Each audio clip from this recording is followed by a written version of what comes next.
works. I think. Yeah.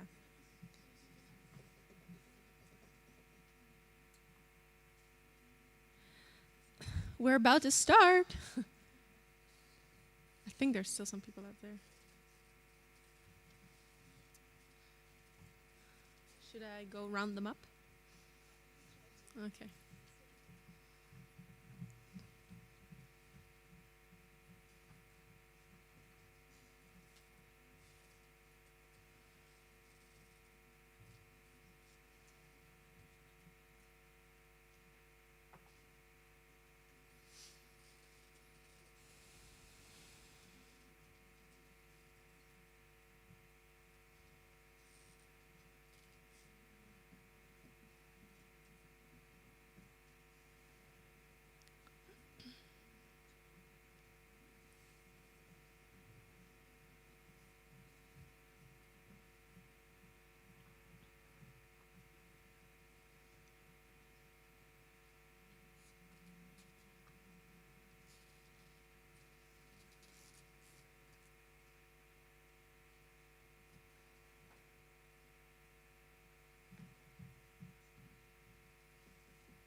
Okay.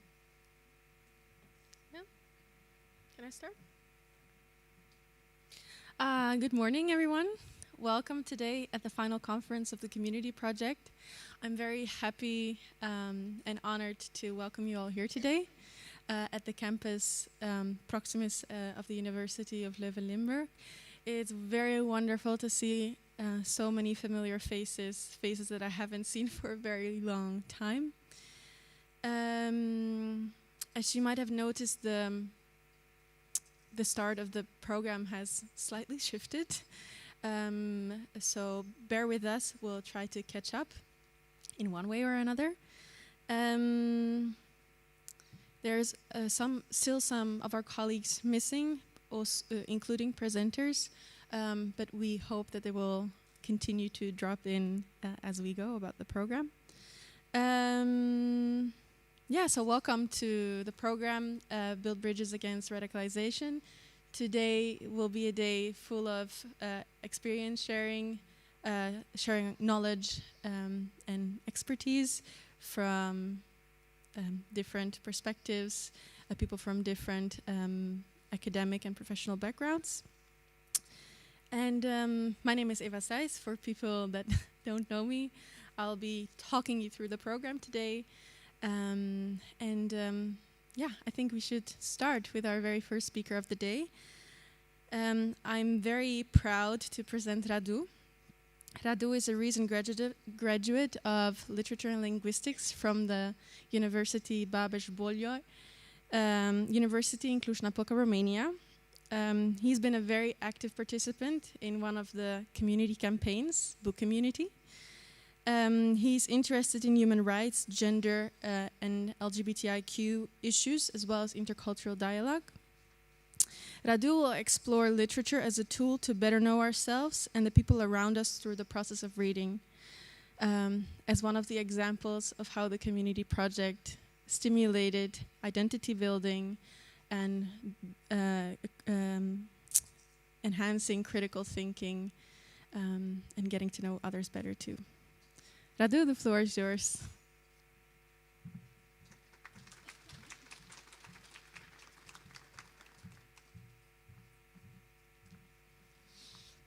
Thank you, Eva, for the introduction. All right, if we could move on to my visual support, please.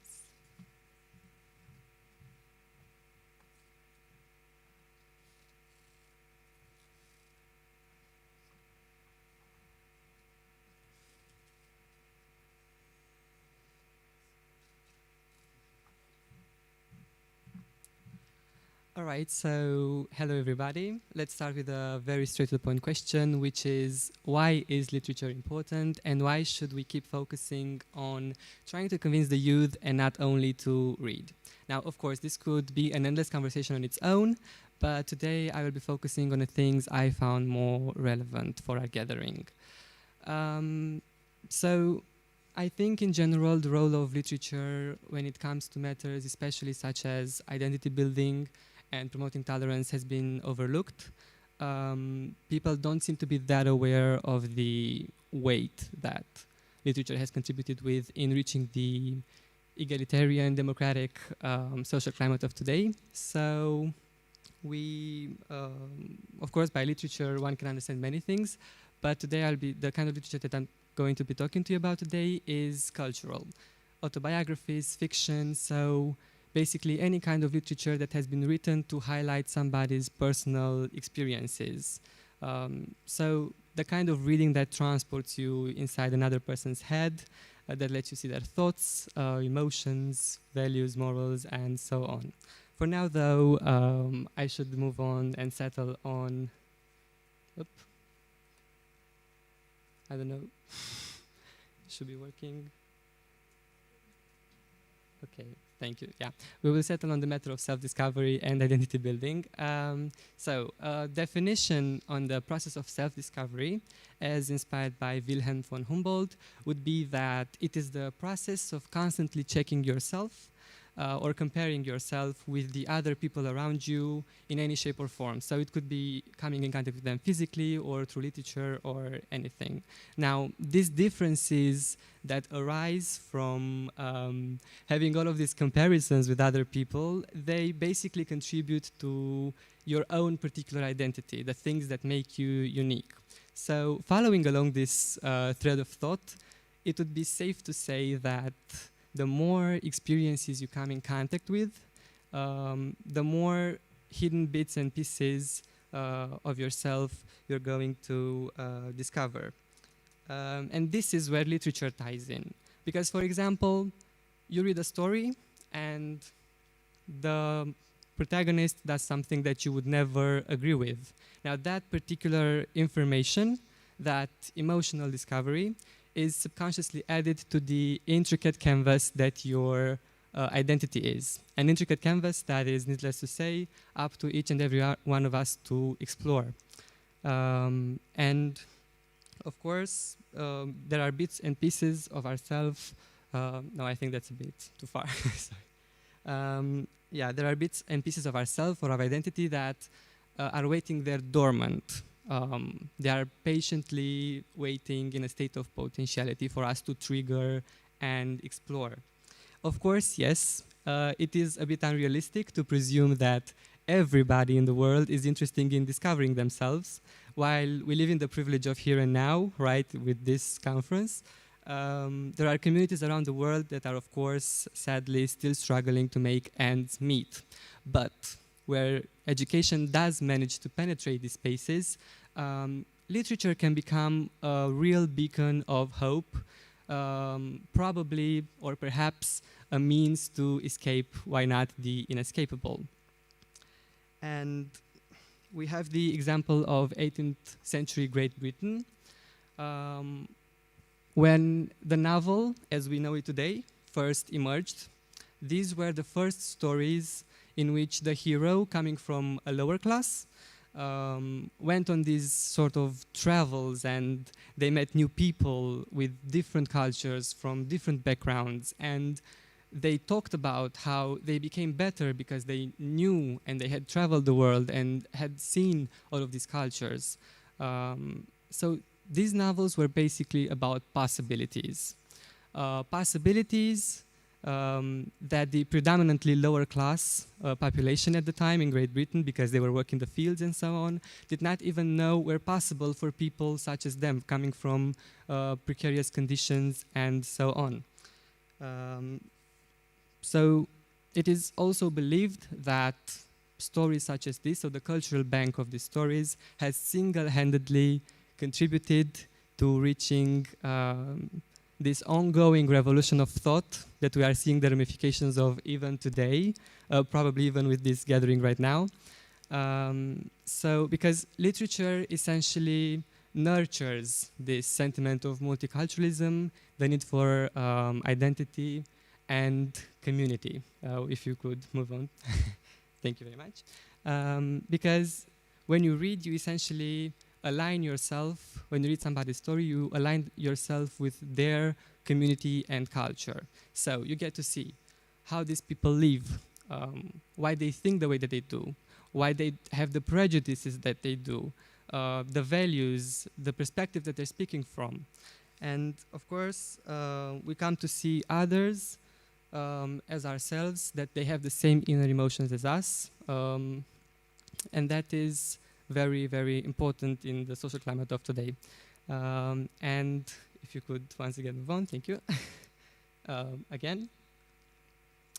In referring to this matter, literary theorist Hackenmulder referred to this as the moral laboratory. And what this entails is that the reader would go along with the narrator on this thought experiment in which you are able to put yourself in other people's shoes and see what it would be like to live under their circumstances and conditions and so on. And in turn, this broadens the reader's consciousness so that it encompasses fellow human beings. It is not only about me anymore, it is about us as a community, be it global or small societies and so on. And the general consensus is that literature enables self-knowledge and makes people more aware of the struggles and plights of those suffering. And moreover, what literature does is it triggers a special type of imagination called a literary imagination, which makes us or asks us to concern ourselves with the good of other people. And even more than that, when you read somebody's struggles, it is sort of by default that you try to come up with solutions to help them. You think, what would I do in that situation? Or, you know, they are misrepresented, mistreated, and so on. And of course, what this does is deepen our understanding and compassion, because the more you read, the more, I call them indirect memories, you absorb. They're the memories of other people that have come before you.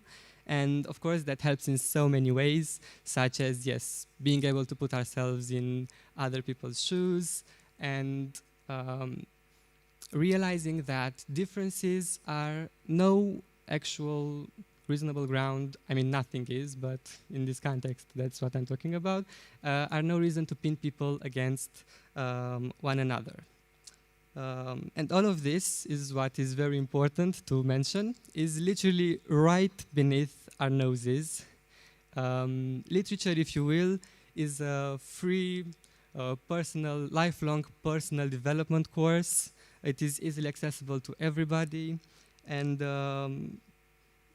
because literature essentially encapsulates all the greatest ideas of mankind. So every struggles, every repeating moment in history is registered in literature. And if we have that information already, I think it would be a real shame to miss out on it. Because we have studies, we try to come up with solutions, but most of the time, or maybe not most, but some of the time, you can find these solutions in fiction. Even though it's just fiction, it's supposed to mirror reality in some way or another.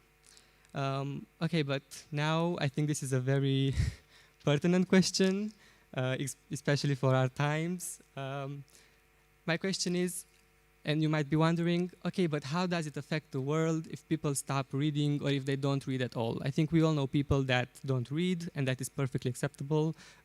We won't hold the gun to anybody's head, oh my God, go read so you become a better person. In no way, no. But I'm going to tell you that actually reading, if literature enables self-discovery and it creates this sense of community, then increasingly lower numbers of readers could mean a whole new global community of people that miss out on bits and pieces of who they are and of who they could be nonetheless. And they could become people that are less tolerant, less communicative, And we are actually seeing this today, and I'm not going to stand here and pretend it's only because they don't read literature, but you know, we see this as a trend globally. People are becoming less tolerant, less willing to accept another story, another side of view, another point of view and everything. And we have seen this penetrate even the European space in recent years, as we have seen. Obviously, the rise of technology does provide great communication means, but literature is a bit more than just communication, isn't it? It is regulated communication. It hones our tolerance, which is vital in the context of today. And I will now suggest that we take a look at this quote. So, the most dangerous worldviews are the worldviews of those who have never seen the world. Based on the entire discussion we've just had so far, the message that is essentially put forward is that the first step towards consolidating tolerance is coming in contact with other people's experiences. That is what we should strive for first and foremost, and the easiest and most accessible and sometimes so forgotten way to do that, because literature has been used in education and it sort of lost its charm and purpose and the artistic side of it, right? Because it emerged as art and religious manuscripts, of course, but then it became art. So the easiest way to do that is through literature. And it is really tough, I've observed, to teach and preach tolerance to parties that don't know who or what exactly is waiting on the figurative other side. Fortunately for us, though, as I said, literature is there to assure these direct means of communication. And to me, that has become, yes, apparent with every book session that I've attended, book sessions hosted by the CommUnity project, an initiative that has brought me here in front of you. And in these sessions, we discuss resilience, unity, accepting each other's differences. And yeah, that was really important for me as a young person because I could have my voice heard and everything. And we would start the discussion from books, from oppressive regimes and everything, different religious sides, and we would discuss these differences and why it isn't okay and how to understand these differences without necessarily having to appropriate them or yeah. So to conclude this, and we can move to the last slide. As a young person, I believe these are the sort of initiatives that young people need more of, because we all go through school, presumably, the lucky ones of us. And it is only through this type of intercultural communication that I believe things can properly and healthily move forward. Quite possibly, and this is the thing that I want to sort of highlight from this entire presentation, quite possibly literature is the most non-confrontational way to break barriers between communities, to build bridges between communities, and also a cheeky little remark, it is also one of the most non-confrontational ways to teach and educate youth, if done properly, without necessarily making them feel like they are being educated, which most pedagogues could tell you sometimes it really is the hardest thing to manage. So yes, that would be all for me right now. If you have any questions, I'll gladly ask them answer them in the Q&A. And yes, thank you.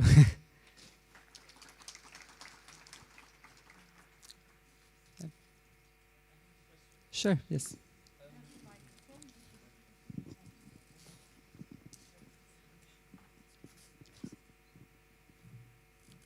Thank you very much for the very interesting presentation. I thought the last quote was very interesting about the... If we could go back on the quote, please. I forgot my glasses, but there is the most dangerous worldviews are the worldviews of those who never see the world. I'm a critical thinker, and I was thinking I don't really agree with it because I'm from Spain, And when we went to South America, we saw the world, but we were not very nice. The people in Belgium, they went to Congo, Rwanda, other places, and they weren't very nice as well. So I think it's more complicated than that. I think it's not to see the world, but how you see the world, that it's important. How you create the, how do you say this? The kaders in Netherlands, the kader, the frame to see the world. And that is literature important for, and education, of course, very important. But I think many people who see the world, they didn't treat the world very well. So that's a little critic thinking. But I might be wrong. That's just my way of thinking. Thank you very much for the, or if you'd like to say something related to the... okay, in the meantime, I will answer your questions very briefly. I would say that obviously I haven't come here to propose any direct solution, because there are no direct solutions. If there were, I think we wouldn't be here still talking about preventing radicalization amongst youth. I've come here more from the perspective of a young person that has gotten to travel the world, well, across Europe, with the help of the European Union. Sorry if I say something. And obviously, I've come here to only talk about literature. And I definitely agree with you. I think, especially this quote, I want it to be applied more to the literary type of thing. So if you read, it isn't necessarily traveling, but in seeing the world, I referred more to reading about the world. Because when you read, it's not the same as, for example, you could be reading an informational pamphlet or anything that doesn't offer you empathy. It doesn't put you in the mind of another person. But when you read literature that is written in the first person, you actually get to be transported in another person's head. And you see the world from their perspective. And that's what I meant with traveling the world. It is a metaphoric traveling, sort of. I hope that answered your question somehow. Yeah. Can I hold it?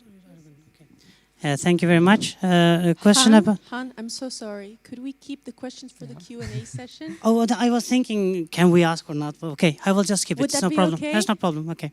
Just remember it well, and then in the Q&A session, we... Thank you so much. Thank you.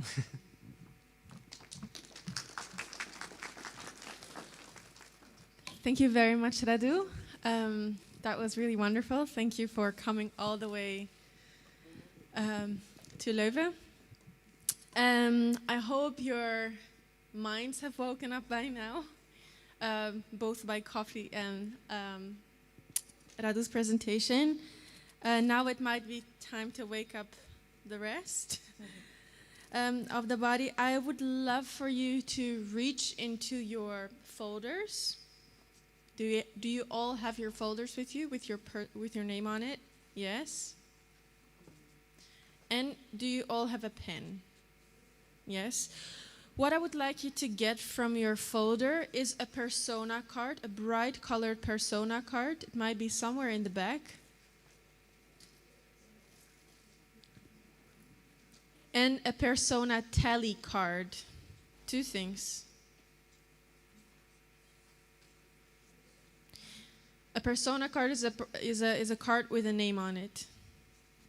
Bright colored, a name on it, and a little picture. Yes. Yes. Indeed, Paul.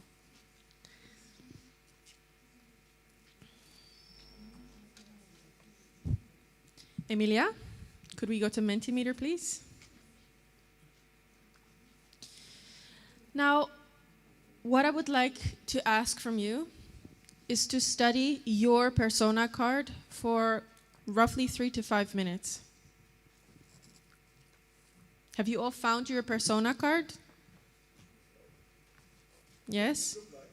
Yes. Brightly colored? Yes. Yes, yes, yes, yes, yes. Great. I would like you to study your card for 3 to 5 minutes, and then we'll go on to the second part of this brief workshop. Just one remark though. Please do not be offended that we didn't give time to questions. We have like a short Q&A session, so you'd have time to ask your questions. Thank you, because we are a bit ahead of our schedule, so we want to do as promised and finish in time as well. So for that we need to be a bit toughy. So I hope that's fine with you. Thank you.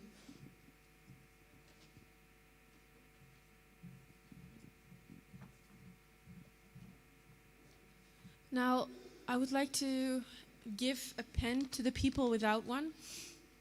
Who needs a pen?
So as you will see on your persona card, there is information on the person's family background, friends. There's general information on it.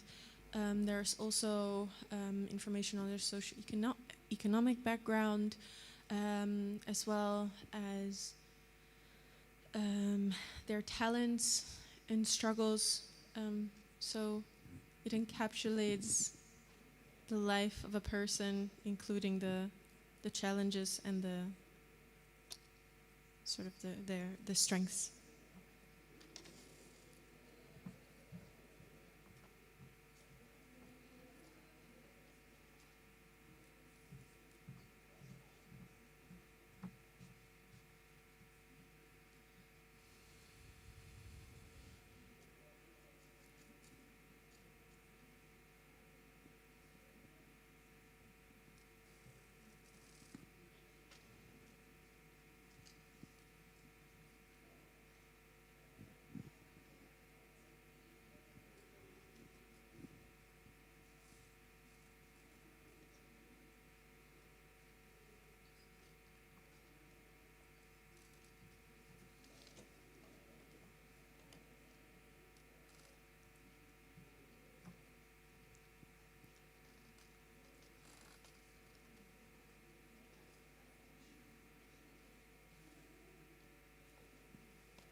Now,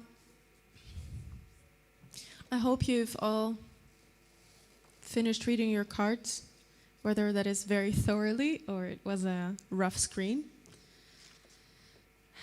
During the next part, of this workshop, I would like to ask you to keep hold of both your persona card and your tally, so you can see exactly. It's the one with the 1 to 16 on the left side.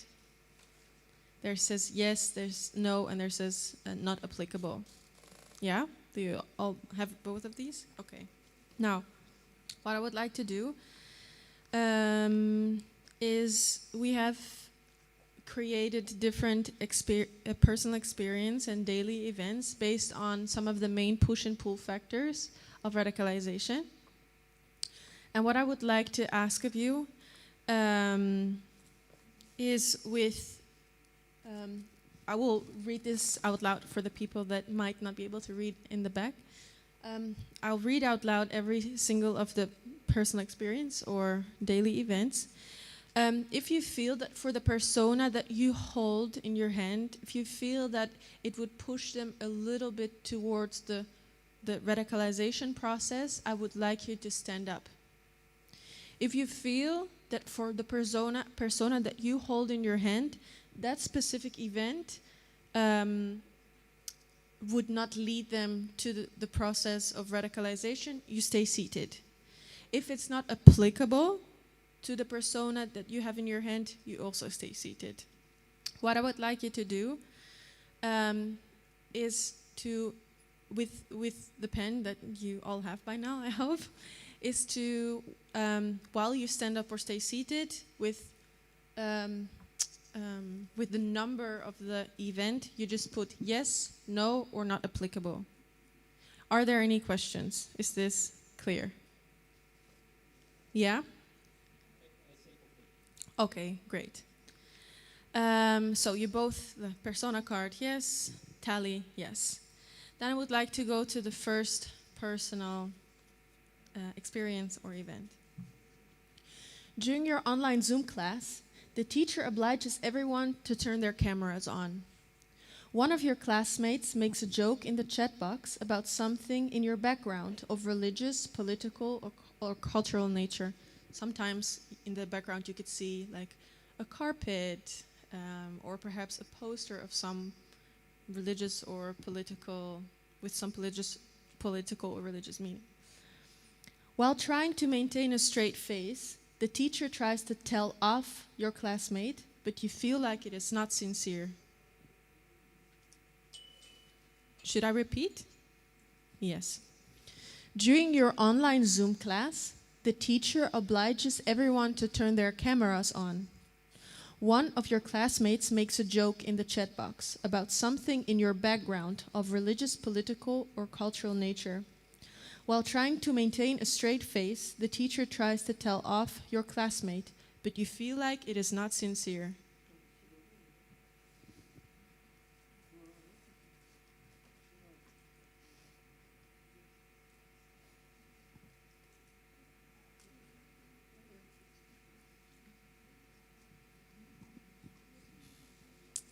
Okay.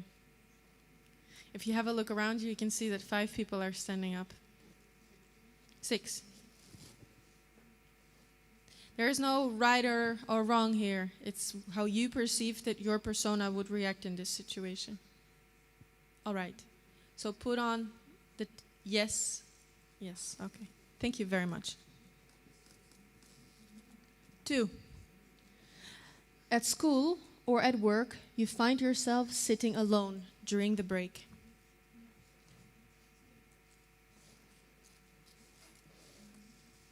At school or at work, you find yourself sitting alone during the break.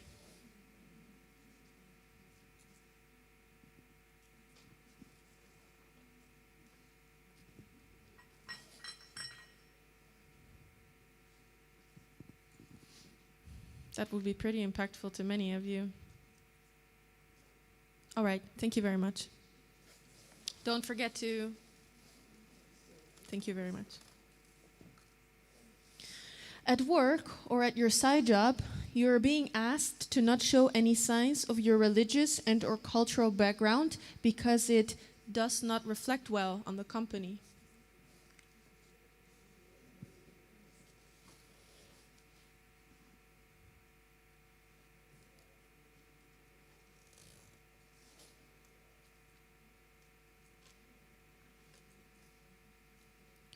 Okay, thank you very much.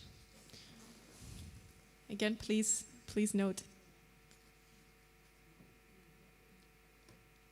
On the bus, you make room for an old lady to sit next to you, but she communicates that she would rather stand.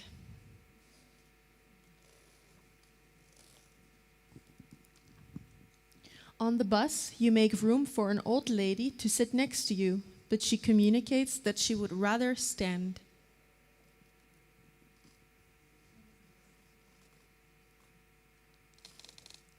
Thank you. It is Father's Day.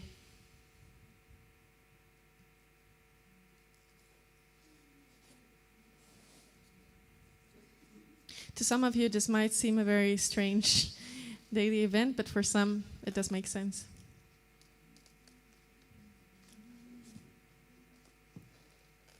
Thank you.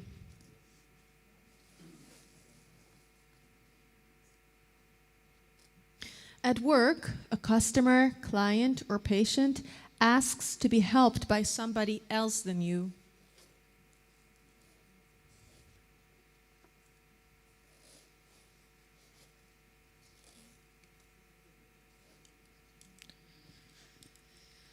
That's pretty significant.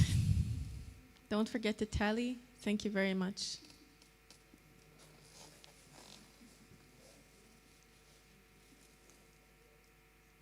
You arrive home from school or work.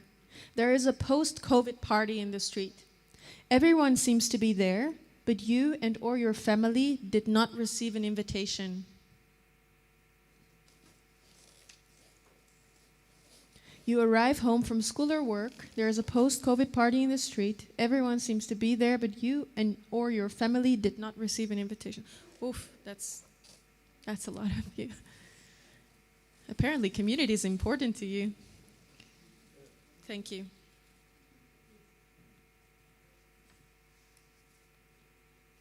At school or university, one of the tutors approaches you to participate in the community project.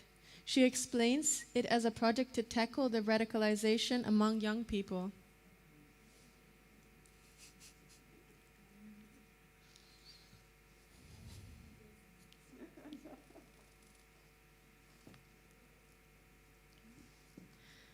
Thank you.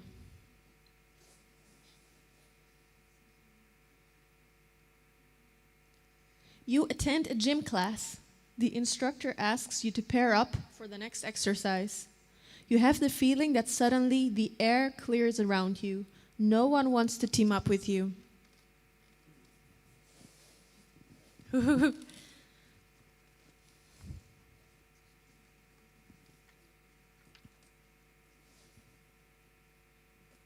Thank you.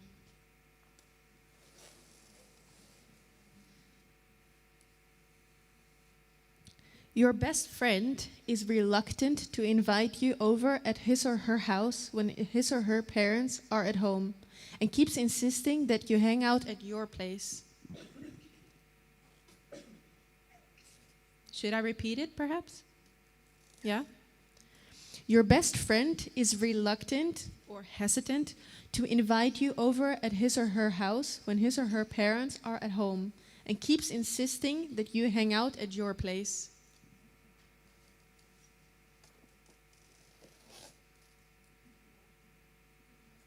Thank you. Don't forget to note it.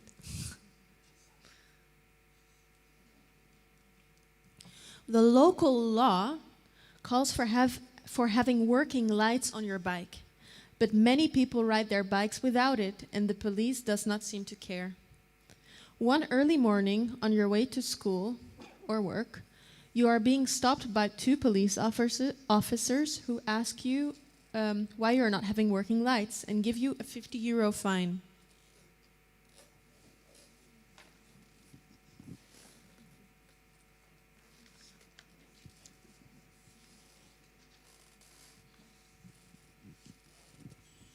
Thank you.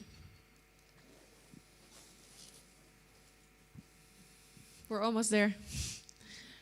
Your bike, scooter, or car breaks down. Your new, somewhat anarchic friend offers to fix or pay for fixing it. He also invites you to come to a group night of like-minded friends. Your bike, scooter, or car breaks down. Your new, somewhat anarchic friend offers to fix it or pay for fixing it. He also invites you to come to a group night of like-minded friends.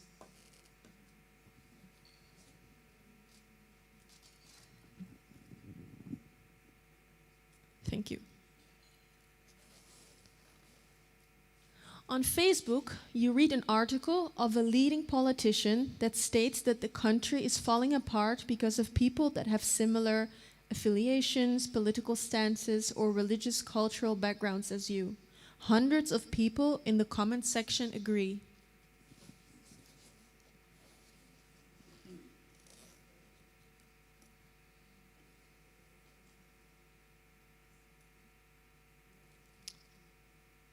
Thank you.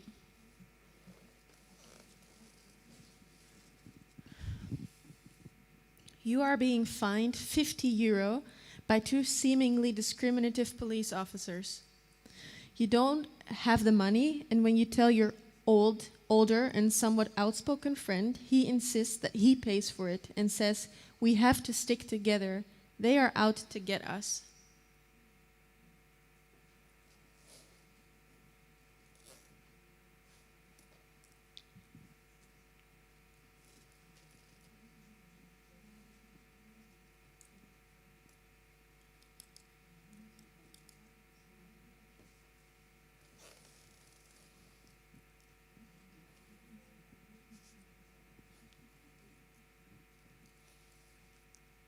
Thank you.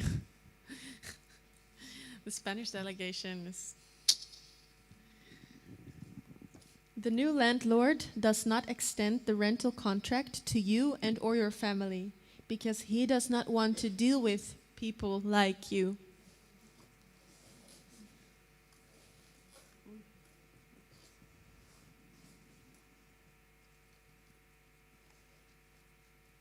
Thank you. And lastly, you are on the bus when someone steals a lady's phone. The bus driver closes the doors and says that no one will leave the bus until the phone has been found. Everyone looks at you.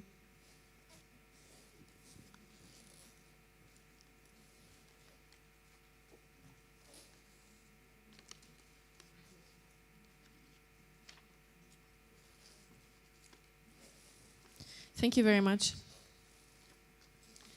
Now, I'm sure that I've seen almost anyone stood up. I've seen that almost everyone stood up at some point or another. Who thinks he has the fewest strikes? Lucia, how many do you have? How many strikes do you have on your... 3, okay. Alex? 1. That's one resilient person you created there. Who thinks that he or she has the most? Oh, that's many people. How many? Can we shout some names? 12, 11, 13, 12, 9. That's a lot too. So from, let's say, from 10. People with 10 and more, could they please stand up?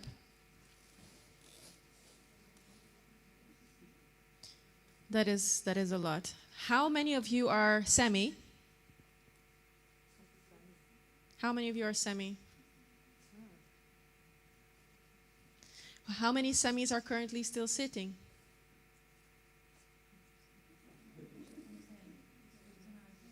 Thank you. You can the semis can sit down. How many of you are amiras? And how many amiras are seated? None. Thank you, amiras. You may sit. Teo. Is any Teo? Alper, you're a Teo? How many Teos are seated? Thank you. You may. Kamar. Is there There's a few kamars. There is a standing kamar. There are a bunch of seated kamars. Thank you. Who are we missing? Luc. Luc? Which Luc had more than 10? Was there any Luc with more than 10? Yes. Elisabeth? Thank you very much. Melissa?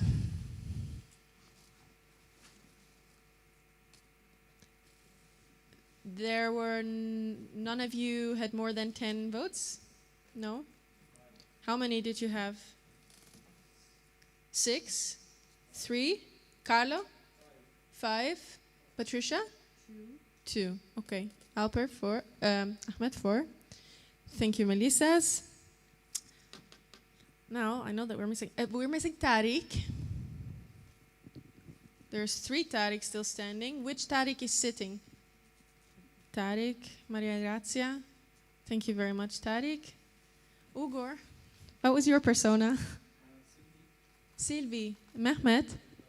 Sylvie. Were there any Sylvies with more than 10 tallies?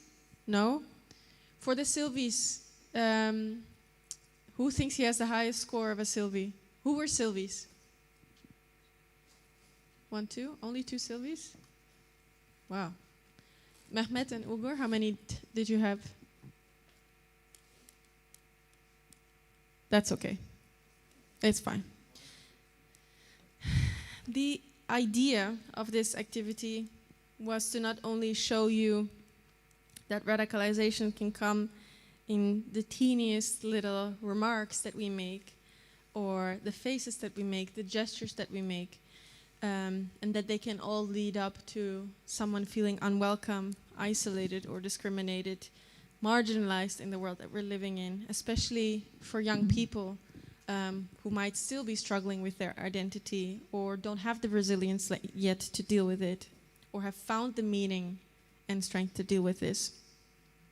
But also, for so many of us youth workers, civil society workers, teachers, and any educators or researchers that are working with young people, it's important to again and again realize that the radicalization problem is eternally complex, because as you have seen, that there's so many people with one specific persona that stood up for different things. So it's not, we all perceive one's very specific persona in a different way. So we have to bear in mind that we always bring a perspective with us, and that the person and the young people that we're working with come with their own. So thank you very much. I would like to welcome to the stage Patricia Huyon and Ludmila Malai. Patricia Huyon is the senior researcher of the CommUnity project and UCLL manager of the European University Alliance E3UDRES2. It's a mouthful. And UCLL, an academic innovator, and is one of the pioneers of implementing this design thinking method, especially in the CommUnity project. Ludmila Malai holds a master's degree in security studies and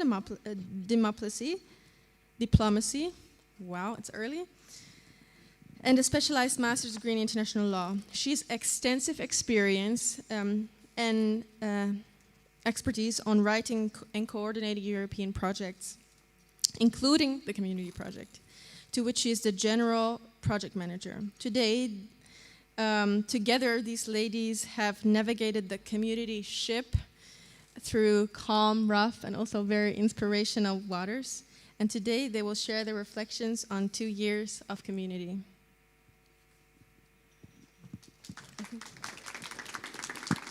Does Okay. it work? Yeah, it works. Okay. So we thought maybe since we didn't give a proper introduction to CommUnity to those who don't know the project, we thought we would have an interactive discussion and maybe navigate you through this project. Patricia, would you like to start with a question? Yes, so first of all, welcome to all of you, and also thank you to the team who has been working with us and traveling with us and navigating with us. So, Ludmila, our first question that we want to address is, why on earth did we want to write this project, which is, I think, the beginning of the begin? Yeah. I think people are trying to prepare the next presentation. We don't have a presentation, so you don't need to focus on the screen now. So, the Italian team are photobombing our speech. It's fine. Okay, why? We're a community. Yes. Why? I think lately we have seen so many events that made us question a lot of what's happening in our society. And honestly, for our team, it was a humble but sincere desire to try and do something for preventing radicalization, and not only radicalization, but also going to extremes. Because it's not only about doing violent acts, it's not only about how you act in an extreme way, but also about thinking in an extreme way, which is more and more the case nowadays. So from our side, we really wanted to have a contribution in this direction, and the way we wanted to do that was a way that maybe would not bring immediate results, because we live in a society that really wants to achieve rapid, immediate results, and most of the time these results are not sustainable and are not long-term impactful. So we wanted to have an approach that's maybe not as immediate that someone would expect, but that would have long-term sustainability and impact. I think that would be the resume of what we wanted to really do and why we wanted to write this project in the first place. Yes. But maybe you have another perspective. No, I think we met at the crossroads of culture and our commitment to society. For us at UCLL, we are an educational institute, and we are committed to young people, to well-being, as all educators are committed, not only to young people, also adult, because the learner has all ages and all classes. And for me, this combination of art, because I also came from the arts department before I went to the overall policy level of UCLL, it was a nice combination. And also a new way of trying out to create a conversation about things that are difficult to talk about. So for me, I'm very, very proud of living in a democratic country, and what happened in Brussels, I travel a lot because I write a lot of European projects, so you get to travel. Well, it used to be the case. Hopefully we go back. But it was very shocking to have this explosion in Brussels. I'd only arrived the day before, so all my family and friends were really worried, and I got a lot of messages, and I was wondering what's happened, because it was too early for me perhaps when it happened. But it shocked me to the core of my identity, to the core of the values, and I thought we have to do something about it. And I think there is where we met, the combination of arts and our engagement to a society, and as you say, a long term, not a short term, not immediate, because I think it would be too optimistic to think we can solve this in 2 years. I think also it was more as a laboratory. Again, it was mentioned today, because we try to experiment a bit on different kind of art activities and see which ones work better for some young people and which may be less impactful or less efficient. So, and I think the method itself, it's quite experimental, I think, no? Yes, there was a, I don't recall, but somebody said, oh yes, you're the design thinker. And I'm sorry, I apologize if I kept irritating you with it. But to me, this was also a challenge to connect with practitioners, because we pride ourselves that we are a practice-based university.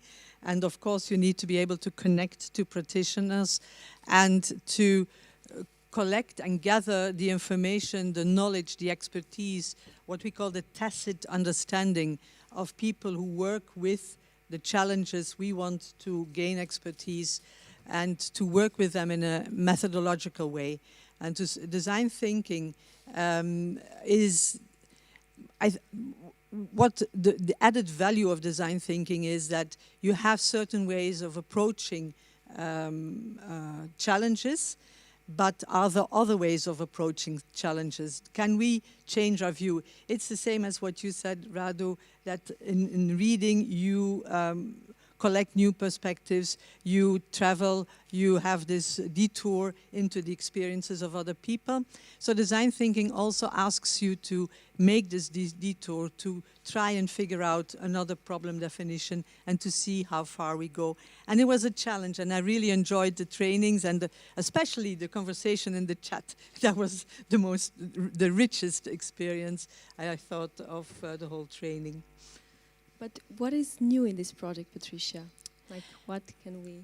Yeah, so actually the newness is the understanding, the discussion, the debates, when we, if I can refer to Hakan's workshop, I hope I don't spoil it, Hakan. You can say stop, okay? So that all at once we thought that we had a common glossary and that we could talk, use the same words and talk about it because we all used the same words. And all at once it appeared that we defined the same words in different ways. And this was the novelty. Also, I had the privilege of attending one of the book sessions where you discuss new where you discuss new perspectives and where it opens up to you, and all at once you see things in a different way. To me, I always like a project when I'm confronted with my not knowing, and it did confront me with my not knowing, and this was the best according to me. What was the most interesting according to you, Ludmila? For me, I think the festival, and most of the people who are here today were in the festival. It was a big achievement in the sense that I could see the results of the almost 2 years of work of young people, not our work, but young people being involved. And the moment where I really cried and I put my glasses on and I keep crying was the moment where Variation 11, a group of young people that weren't able to play instruments before the project started, they gave a concert in the festival, and they did it great. People loved them. So these young people, aged 15 to 18 years old, they were there on the stage, and you could see they were belonging to a community. You could see they were so happy to be there. And that was for me a moment of feeling that we succeeded with this project.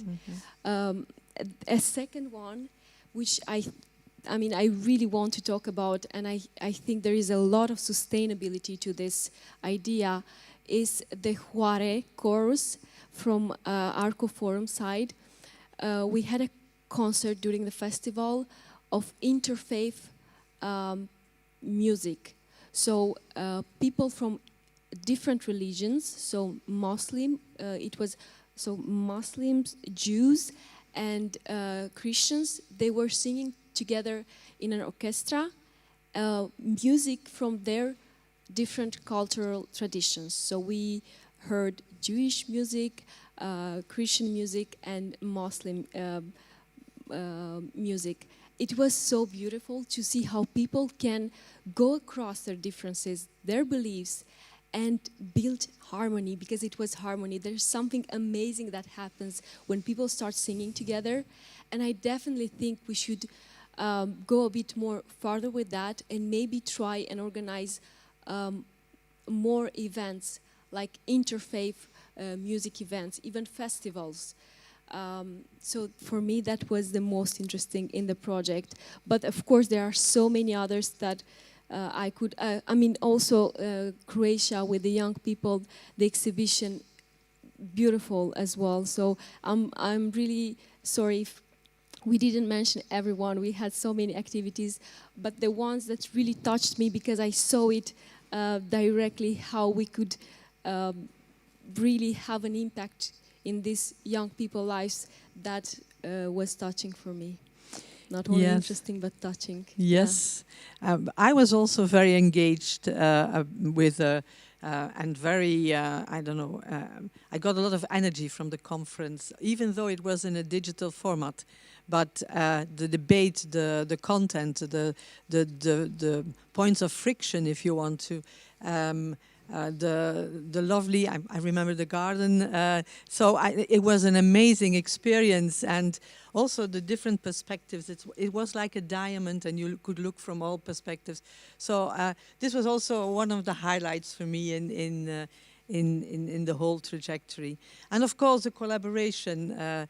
Me being the easy one, it's not, we discussed a lot, and so, but I like the collaboration, and also even though now we see each other for the first time, at least I see you for the first time in real life, and probably it's a shocking experience, but I mean, it's so strange that you say, where's the frame of the screen around your head, because this is how I'm used to see you. So that's a wonderful experience, and I think we did an excellent job in very difficult circumstances. So what's next? And this is our last question, just for those who are wondering. What's next? I think from our side, I think we should try and understand more what young people are interested about. And about that, we were in a training in Nice. And we were just looking to a street concert with my colleague Eva, who's your host today, and we saw breakdance. And we said, why didn't we include this in the project? Young people are so interested in this kind of activities. So I think there should be even more effort to try to understand what young people are interested about.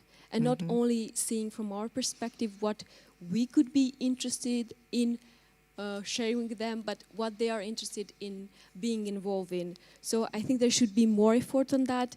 And one of my final remarks would be also, there is a temptation nowadays to try and prove that we are right. And I think that's so wrong, because we don't need to prove that we are right. We need to understand things. So I think the direction should be really trying to understand, and maybe we are going to be wrong a lot of the times, but that doesn't mean the work that we did is not fruitful. That doesn't mean the work that we did is not useful. But the main aim should be trying to really understand things. So I think there should be more effort in this direction as well. I couldn't agree more. And for us, the thing that we want to continue creating, so Raquel and Hakan are also in the project Emergencies, where we connect to teachers with an international background, but also who address the vulnerability of youngsters, and that's also a way of preventing radicalization, because I understand, and we've encountered many circumstances and cases where you totally misinterpret it because you don't have the right background to understand what's happening. So that's a very valuable project as well. And what I've learned here is that the ecosystem, the environment is very important. So I think education should offer courses adjusted to parents and to connect with parents, uncles, community builders, to have a kind of knowledge in the community. And this is something I would like to work on. And then the word has already been mentioned several times, but I'm a Nussbaum reader. For if you want your moral laboratory, Martha Nussbaum is a very famous philosopher who connects literature, art, and moral values. And I think she's a very profound thinker in this perspective. And what I would like to connect with her philosophy is resilience, which you have also mentioned, but then also the growth mindset. So the mentality, I encounter a problem, but I can solve and I can grow. I'm not a fixed person. So perhaps right now, I can't do this, but I can grow into this talent and I can learn it. So this mentality. And then there's a very popular, but I think a very popular concept that kept popping up, especially before this American president, the narcissistic personality. And I think I would like to connect those in a kind of conceptual framework. And I think this is very important to connect the dots. That's what I would like to do. So if you feel like you would engage in other European projects, so it's my main passion. So if you say I connect to this idea, please don't hesitate. It's not a story that ends. It's something that we have initiated. It's not one path. According to me, we have several paths. And I think it's amazing that what we have done and what you have managed as well. But you know that. Thank you. Thank you so much. If you have questions, again, afterwards we will have some chances. I hope you get to know more about CommUnity. If not, keep your questions to the Q&A session. Thank you so much and enjoy the rest of the conference. Sorry. Ja. Nu moet je dit.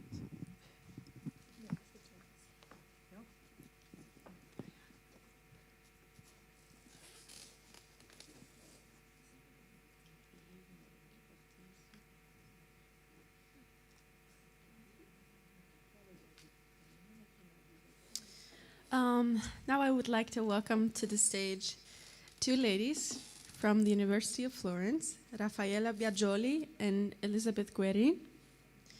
Raffaella Biagioli is a professor of general and social pedagogy in the Department of Education Sciences and Psychology at the University of Florence, as well as president of the master's degree course in primary education sciences.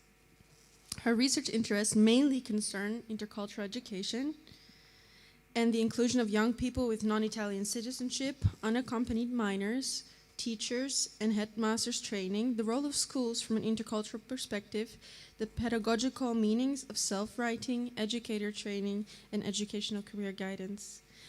She will be accompanied by Elisabeth Guerin. I hope I pronounced that correctly. She has a PhD in telematics and information society. She's a linguistic expert and language educator in the Department of Education Sciences and Psychology at the University of Florence. Raffaella and Elisabeth will discuss the role of mothers in preventing youth radicalization. Thank you very much.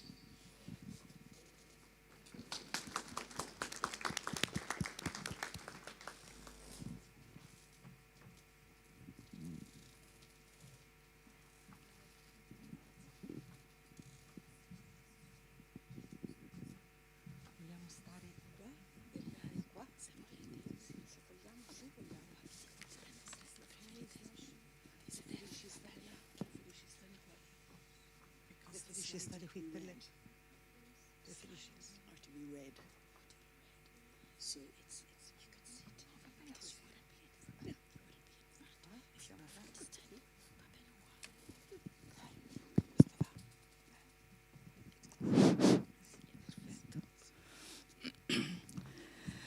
front. Buongiorno a tutte e a tutti. Parlerò in italiano. Qua la collega Gary parlerà in inglese. In questo modo riusciremo meglio ad esprimere quello che è stato realizzato concretamente con il progetto. Se vuoi tradurre tu. Good morning, everybody. So, what Professor Biagioli said is that together we will present the work that has been concretely carried out in the CommUnity project.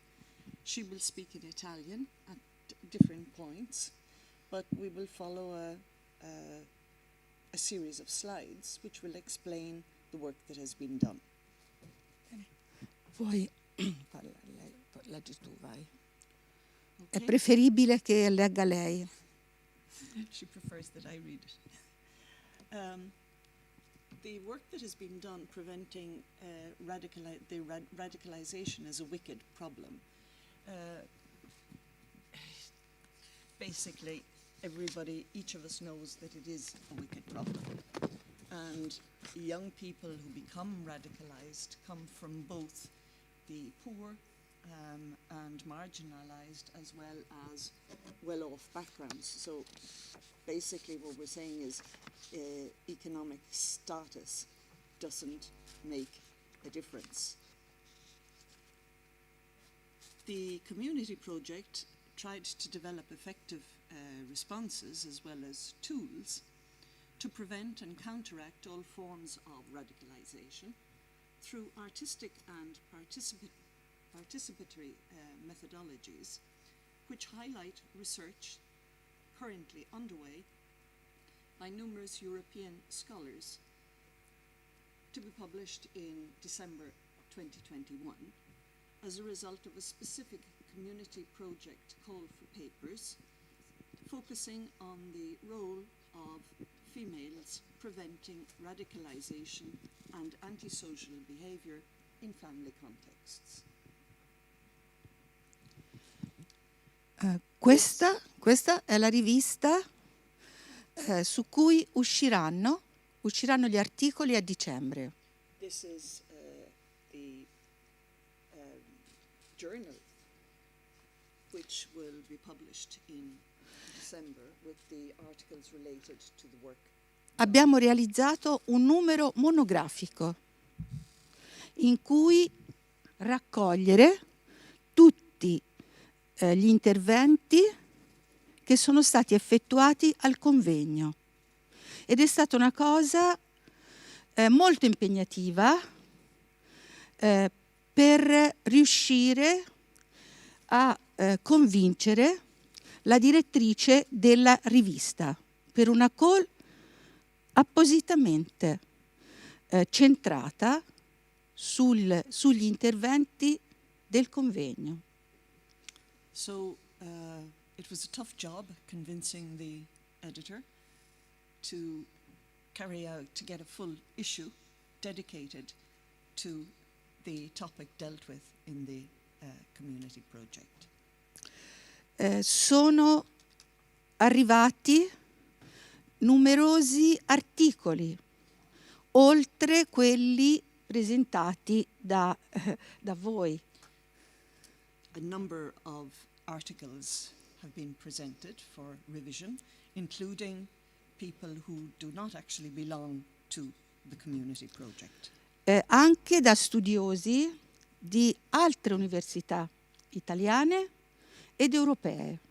And these articles are by researchers, or scholars rather, from different Italian universities as well as other European universities. E hanno evidenziato l'importanza delle madri nella prevenzione della radicalizzazione e dei comportamenti estremisti tra i giovani. And one of the underlying themes is the importance of mothers, or the role of females, in preventing radicalization and antisocial behavior. Ma attenzione, parlare di radicalizzazione tra i giovani sembra che si debba intervenire solo sui giovani, come madri. But the problem that we need to keep in mind is that when we think about this, it seems initially that we need to concentrate on the problem of radicalization in youth as mothers. We need to be careful. Occorre intervenire invece anche sull'infanzia, We also need a partire dalla prima infanzia. We also need to do something to intervene, especially with young children. E i contributi pervenuti hanno dimostrato quanto sia importante il ruolo dell'educazione nella prima infanzia. And the articles that we've received have highlighted the need for this intervention, especially in very young children. Ok. Questo puoi leggerlo. So the strands of the call for papers included to understand and highlight the strategic role of the family in educating offspring in constructive attitudes of pro-social openness and dialogue towards others in order to prevent antisocial and violent behaviour. Offer an opportunity to reflect on the role of women in radicalisation processes, as well as the role of mothers in preventing their sons and daughters from extremist behaviour. Analyse the role of new digital media, internet, social media, etc., and understand and disseminate design strategies aimed at managing ethnic, cultural, and religious differences. The papers, as I mentioned before, will be published in the December issue, 2021. There are 19 papers, as we mentioned, by scholars from Italy and other countries. So the articles you find in Italian, in English, and in Spanish. There is a variety of topics which are covered, with particular attention to the role, as we mentioned, of mothers as those who can prevent youth risk behaviour, and also act as a link between public and private spheres for migrant families and Muslim communities. The topics addressed, as you can see, there are 11. Family issues and radicalisation, stereotypes and vulnerability. Family role, especially mothers, in preventing radicalisation. Interculture, empowerment, female empowerment, migrant families and risk of radicalisation. Prevention of radicalisation through design thinking. Mothers and offspring in the prison. Islam and jihadist radicalisation. The male question and toxic masculinity. Theatre and self-talk as a means of intercultural dialogue and inclusion, which we can link to our previous speakers. Micro-radicalisation, parenting support, internet parenting support, which again links with our previous speakers, and working in the community with the parents, and internet and social media as risk elements for youth. No, aspetta, torno un attimo indietro. Allora, metto in evidenza che gli argomenti che sono stati sviluppati dagli studiosi hanno messo proprio in evidenza l'analisi da fare in un'ottica di genere. Un'ottica di genere applicata agli studi sul terrorismo. E questi studi potranno veramente dare un contributo allo sviluppo della ricerca pedagogica e in particolare a dare un maggior rilievo all'importanza della cura delle madri. Sappiamo che le madri hanno sempre il compito della cura, ma quasi come un dovere, non come un atteggiamento di modifica di questa cura. E questi studi mettono in evidenza che sia possibile dare più forza al lavoro di cura delle donne, proprio perché sono loro possibili soggetti per la prevenzione. Rafforzare quindi l'immagine, l'importanza della donna nell'ottica della prevenzione della radicalizzazione. What Raffaella wants to highlight here is that these topics which have been addressed need to be analyzed from a gender point of view. Females, the role of females, mothers as carers, and also the idea of highlighting that mothers are always carers.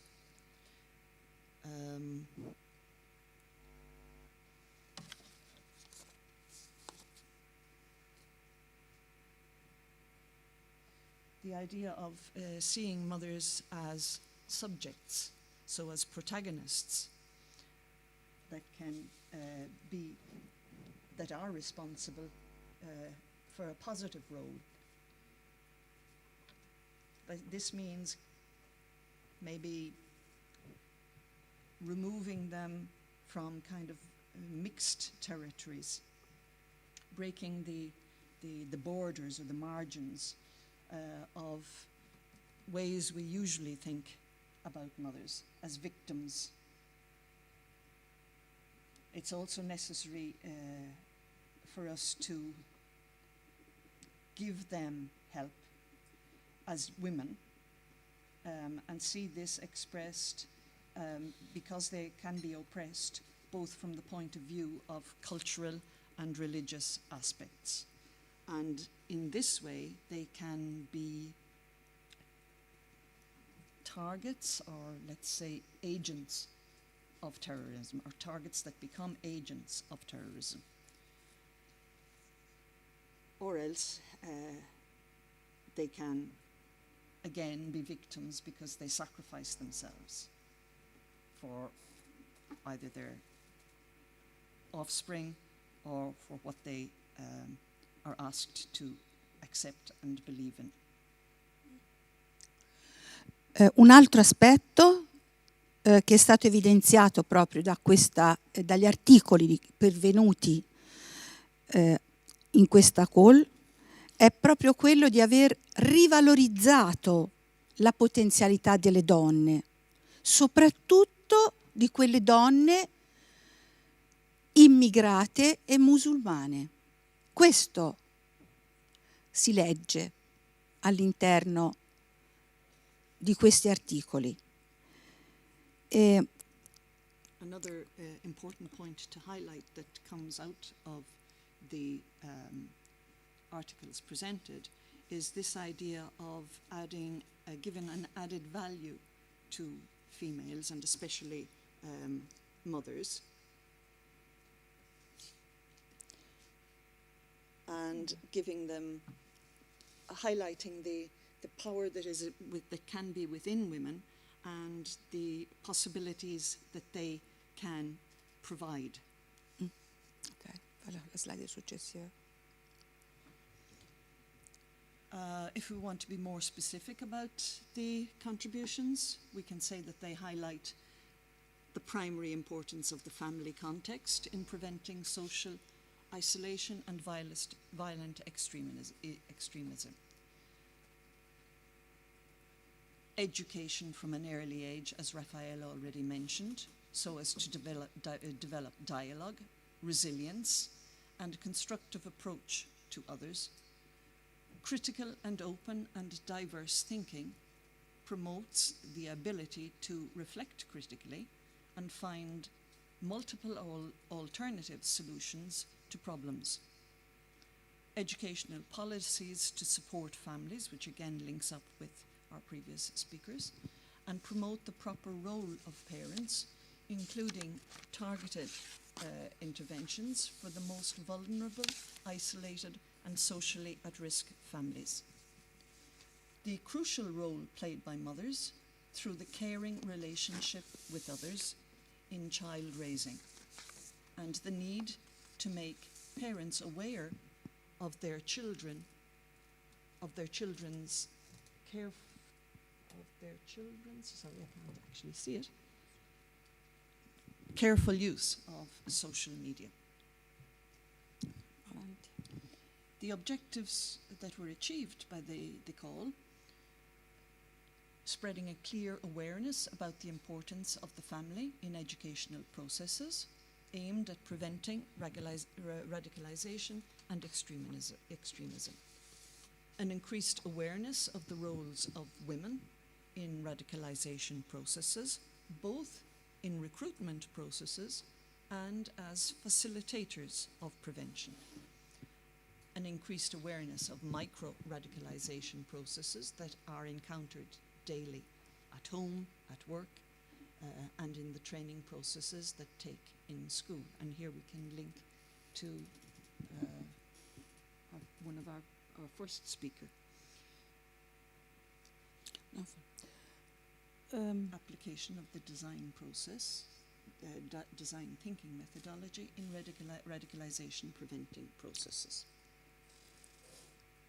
Che cosa si può fare dunque per rendere protagoniste le donne in un'ottica di modifica rispetto al ruolo e allo stigma che noi abbiamo di loro? So what is it that we can do to change the way that we see women and the way that maybe they are stigmatized? Occorre lavorare in un'ottica di progettualità educativa affinché possano prendere parola su di sé. We have to move in the direction of an educational methodology that will allow us to permit women to take the floor, to speak about themselves. Sulla propria esperienza come genitrici, ma anche come donne e come cittadine.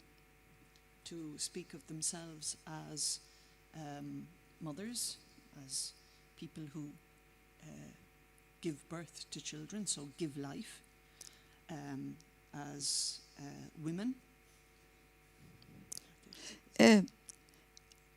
In questo modo potremo tenere insieme il privato e il politico. And in this way we can hold together both the private and the political spheres. Sui canoni correnti di genitorialità occidentale e non occidentale. Both in the direction of parenting seen from a Western point of view and also from a non-Western point of view. Sulla genitorialità attesa o prevista rispetto alle loro origini. As parenting seen as it is to be expected based on the cultural origin. Sui loro limiti, ma anche sulle potenzialità che potrebbero esprimere. On both aspects of the limits, but also of the possibilities that we can find in these.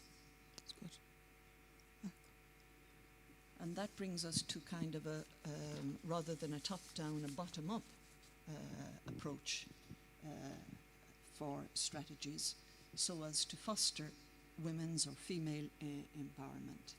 At a macro level, well, there are three levels there, a macro, a meso, and a micro level.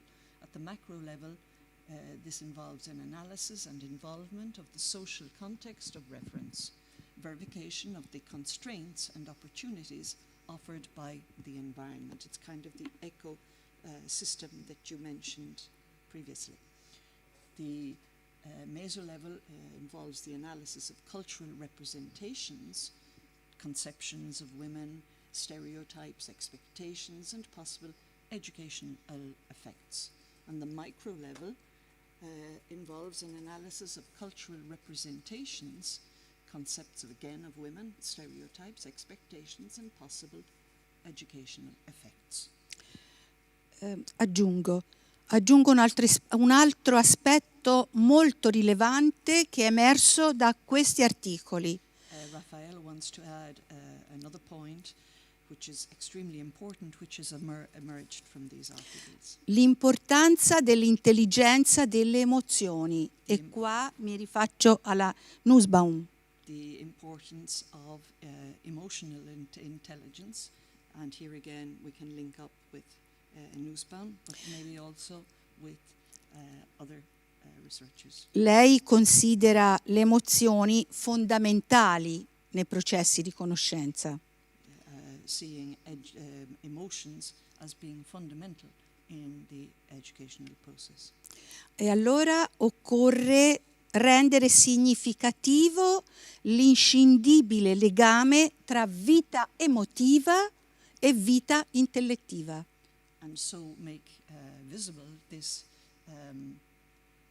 binding knot between emotional and intellectual activities and knowledge. Right? So we've looked at what the themes were. Here we have some of the just a comment on the findings. It's necessary to give an added value to the dynamic element of transformation that characterizes every culture. Culture is not a dynamic process.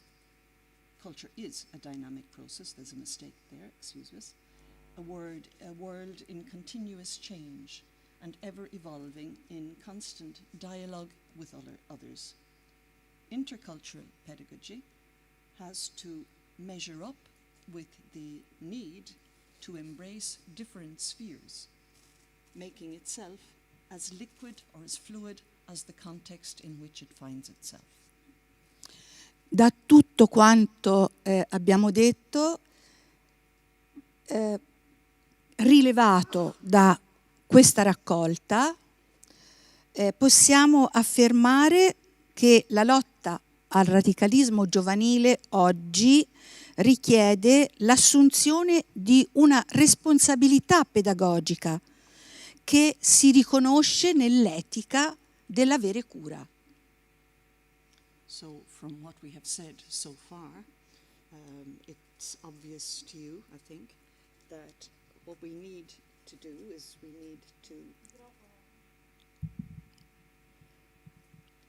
need to be able to affirm that the fight against radicalisation related to youth needs a responsible intervention on the part of pedagogy, which recognizes the fact that it exists and legitimizes it in an ethical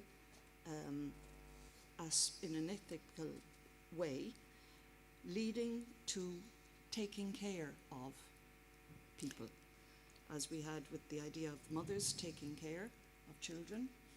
It's mothers or community and other parties taking care of youth. Un avere cura da individuare e orientare nelle relazioni educative. A taking care that needs to be identified and guided in our educational relationships. E allora occorre anche sostenere la genitorialità. And this means, as we already mentioned, giving support to parenting. In modo che le madri assumano il ruolo materno con maggiore sicurezza, facendo leva sulle possibili potenzialità. So that mothers can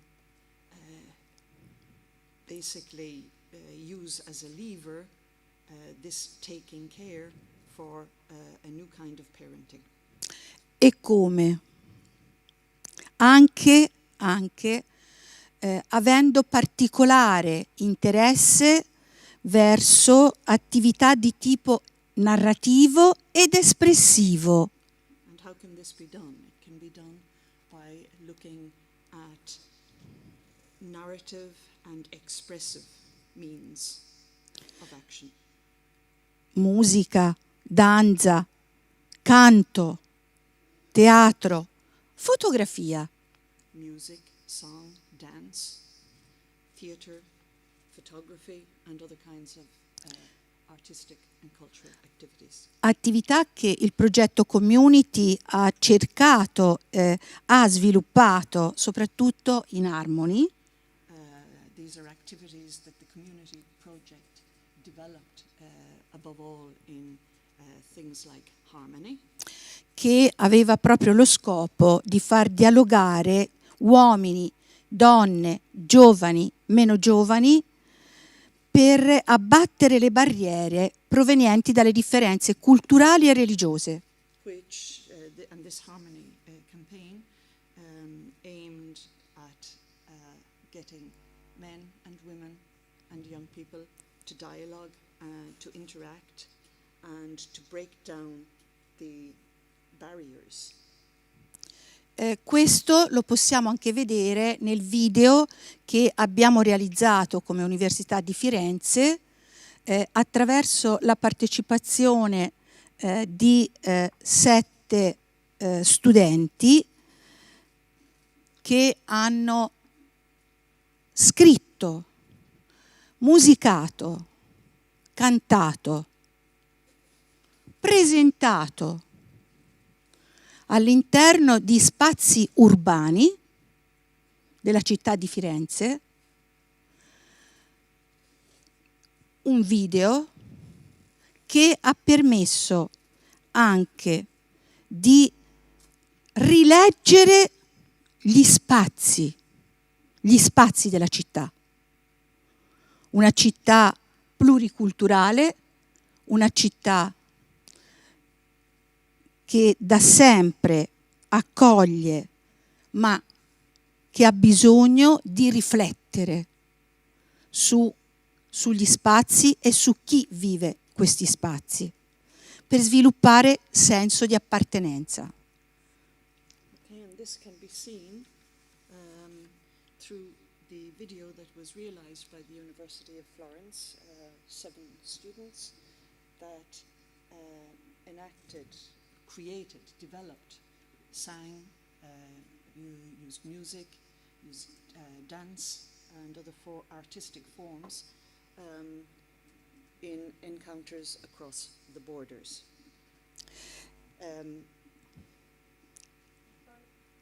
Questo, ecco. frammenti del video, frammenti del video che hanno permesso proprio di condividere l'interesse per la musica, l'interesse per il canto, l'interesse per la danza, per il teatro e anche per la letteratura, la rilettura della letteratura. E mi rifaccio a quanto questa mattina è stato detto. Okay. E vi ringrazio. So the video, as you can see, is set in the city of Florence, which has always been a pluricultural city. And this video allows us or enables us to reread the urban spaces that people inhabit using an artistic and a cultural methodological approach so as to prevent antisocial phenomena and to help develop a sense of belonging, to share the interests for music, song, theatre, literature, and here we can basically say all the things that we mentioned so far this morning as being a means to social aggregation. Sì. Il video, non so se ne parleremo domani, è stato selezionato dall'Ateneo di Firenze proprio per questo suo valore di rilettura degli spazi della città. Firenze è bellissima, della dell'utilizzo di questi spazi per le attività e anche della possibilità di riprendere attraverso una macchina d'appresa come gli invisibili vivano o vivono questa città insieme a chi cognitivamente la pensa. We're not sure if we'll be talking about the video tomorrow, but kind of just to let you know that the way this video rereads, so therefore reinterprets the spaces which are lived in by people, it has won a special prize from the University of Florence for being able to express the invisible and how they live. Il video per l'Ateneo di Firenze rappresenta una emancipazione rispetto alla vita della città, a cui non si pensa. The University of Florence sees this video as mentioned, a rereading, but also a way of showing how the invisible is lived within the city and changes within the context. Dunque grazie a CommUnity per aver reso possibile questo sviluppo non previsto, inizialmente non pensato. So Grazie. we would like to thank the community project for this and for helping us to make visible what was not expected at the beginning. Thank you very much.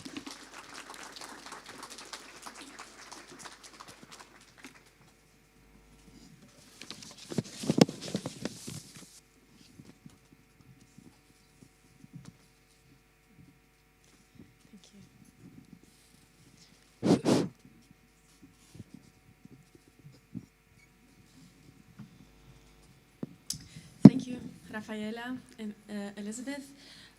Before we continue with the rest of the morning program, I would like to invite you for a very brief coffee break. I think we would all need a quick refresher. And then I would like to welcome you back in 10 minutes and no second more. We have a very full program and we're behind schedule. Yeah, so there you go. Yes, please, everyone be back at 11:55, please, in 10 minutes, exactly 11 minutes.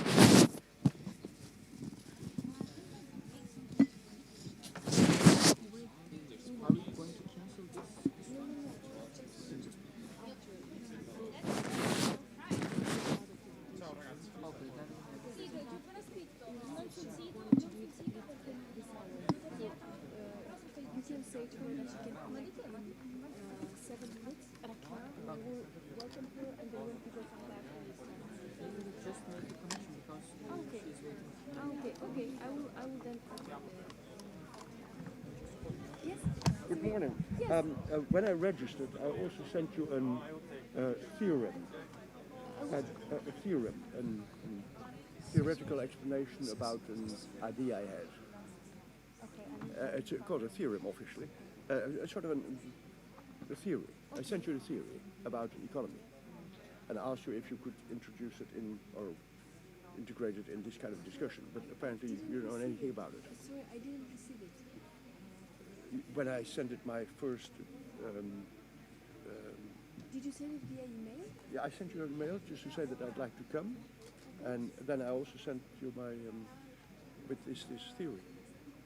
You are Mr. T. De Bruin is my name. I'm not sure, honestly, I'm not sure I received this. I don't remember Well, seeing this. that's all right. because that would have been very interesting to incorporate it in the whole discussion here, because it's a totally academic situation. Do you want to, maybe we can see in the afternoon if we can, because the schedule is tight, so maybe we can see in the afternoon if we can have a short reflection on that. Fine. I don't want to introduce my idea. If it's not in there, it's not in there, too bad. But it's very important, because I have a complete new theory about a new economy, a totally new economy. The present economy is to maintain growth, and that won't work any longer, because that's why we are in catastrophe. And new theory is to maintain the integrity of nature. And then you get a totally different economy, and then you don't have radicalism, you don't have terrorism, because everybody's happy. It's purely academical. And here it's theoretical and a bit of Gulen and a bit of Muslim and a bit of religion and a bit of purely academic. And that's why I wanted to introduce it, but you didn't receive it. Honestly, I didn't receive it. That's all right. That's all right. That's all right. And do you dialogue platform? Do you have contact with the dialogue platform? Yes. Because I always participated in their meetings, but last year I didn't get any more invitations. And it was a great pity, because I did really like their presentations there. So if they could. Maybe we should register to the. I will show you afterwards, but I'm sorry now. I really have to prepare for the next presentation. So maybe we can discuss after. Yeah. I'm so sorry. No, I'm okay, so sorry. you're right. Sorry. Yes. Yeah, I will. 1 minute and I will connect, because I was. Okay, I'm connected now.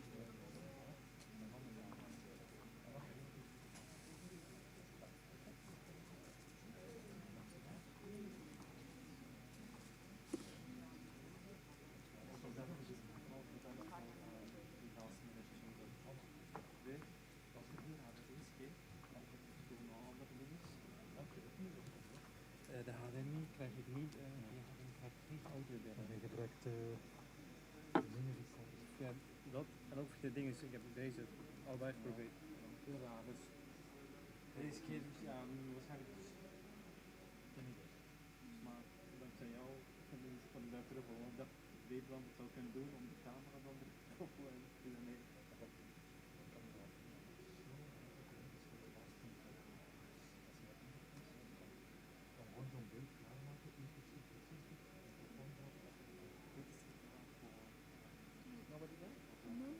Is this the right thing? Yeah, she's here. She's here.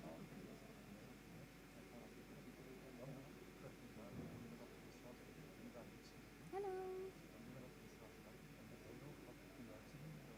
Hello. Good morning. So, let's see if I hear. Do you hear me well? Okay.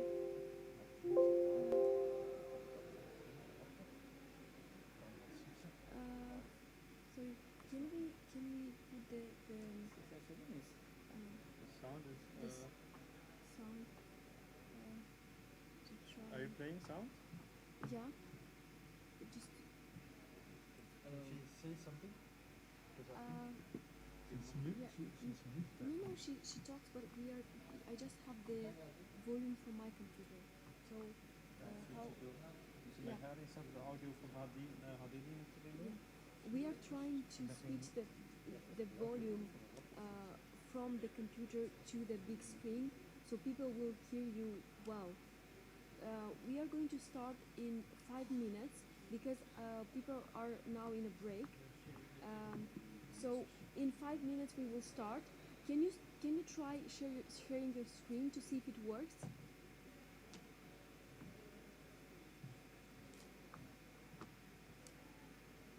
Okay, yes, it works. Perfect. Yes, it works.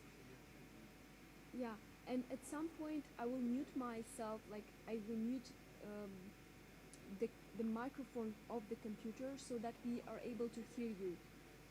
So you won't hear me anymore, but you will be like on the big screen, and people will listen to your presentation. Sorry? I will let you know when you can start. My colleague will first present you 1 minute, and then you can start. Yes.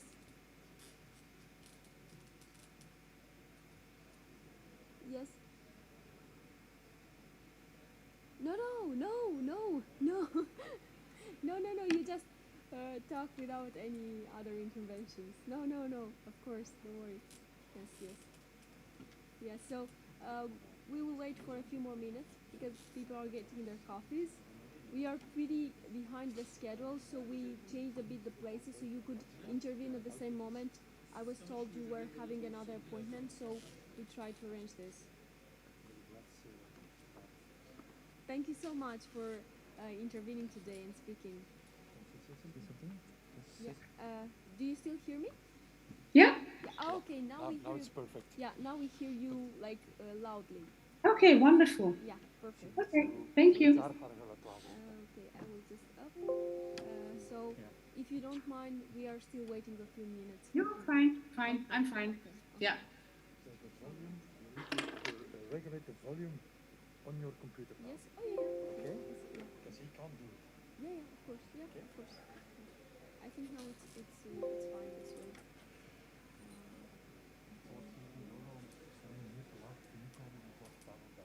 Yeah. Perfect. Technology. Thank you so much. Thank you. What should you do without Corona? It was an impulse, like.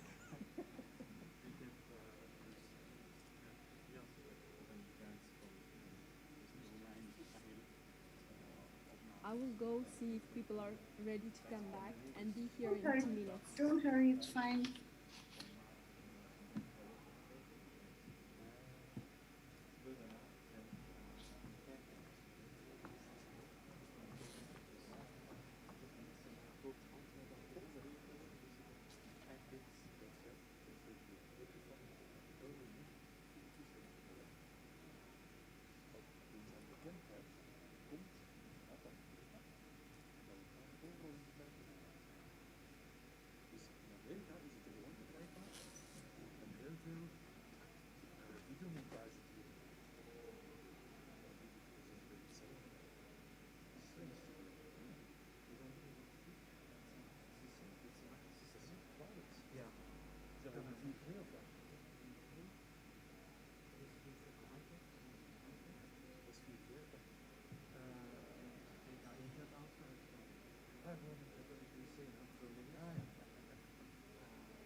I will ask everyone now by microphone to come back. So Okay. we'll start. Okay. May I ask everyone in the hall to... yes. Okay. All right. Can we start the second part of the morning session, please? Everyone in the hall, are you ready for the second part? Our next speaker is waiting for us on Zoom. So, okay. Okay. All right. But it doesn't change anything. Can okay. All right. Can you ask everyone to, then, yeah. It doesn't change.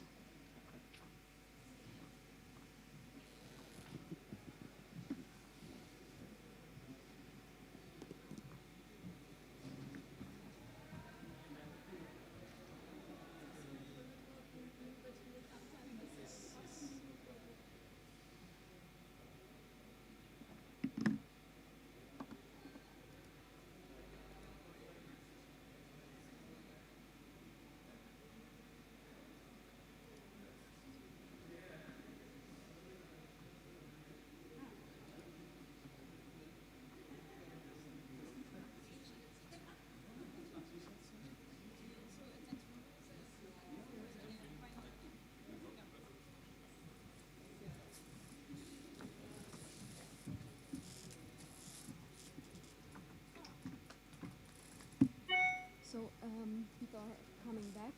Ina, may I ask, is it 15 minutes the presentation, or is perfect? Thank you. Maybe it's 15 and a half or 14 or Oh, something. it's fine. It's fine. I'm rather strict. Okay. Oh, thank you so much, because we are so much ahead of the schedule. I know. Yeah. I noticed.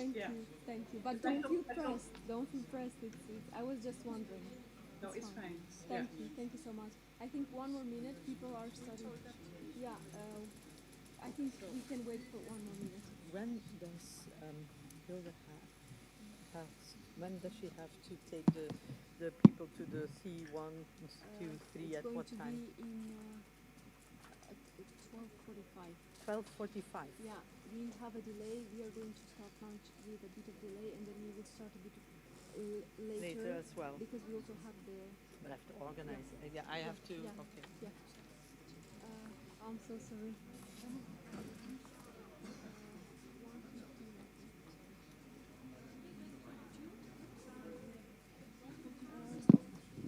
Please, everyone, let's try and start because we are already really, really late.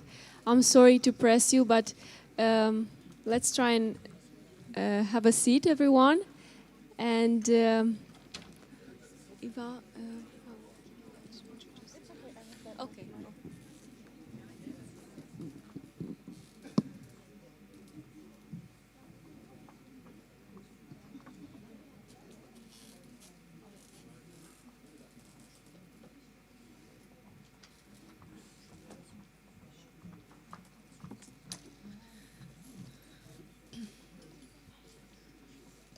They will come when they come. I hope you all had a nice quick break. Please feel free to just enjoy your cup of tea, coffee, your breakfast as we go on with the program. There's a slight change in the program, so as you will see, or as you might have noticed, some presentations will be swapped around to make sure that everything fits. And yeah. So I would really like to welcome Ina ter Avest. Ina ter Avest, as you can see here on the screen, is an emeritus professor of religious education at the in Holland University of Applied Sciences in the Netherlands. Her research focuses on the development of religious identity in plural contexts with an emphasis on Islam, which is currently a minority religion in a widely Christian and secular society here in Europe. Unfortunately, Ina was not able to join us in person today, but we are very happy to welcome her here today through Zoom. Ina, you have the floor. Okay, thank you very much. Thank you for the possibility to present the ideas on identity development of the Dutch team. I'll start to share my screen.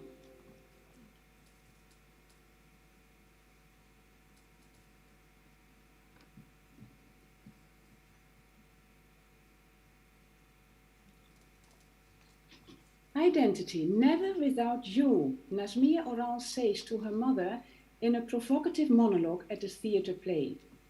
In her sweeping monologue, Nazmia Oral invites the public to follow her in her process of becoming aware of her hybrid identity, of which the given identity of a descendant of migrants is an inseparable part. She discovers that it's precisely the rebellion against her mother and the constant, and despite everything, the constant longing for connecting with the woman who gave her life, that allows her to become who she is. No individual lives and behaves in isolation of the other. On the contrary, the other family, the other religious community, school, Dutch society are all instances that voice their ideas and as such are positioned in a person's self, a person's society of mind. Identity is a process, a dialogical process. And in a person's society of mind, the positioned voices tell a different story depending upon the context in which the individual finds her or himself at a particular moment. And it may occur that different voices tell conflicting tales, resulting in an inner dialogue.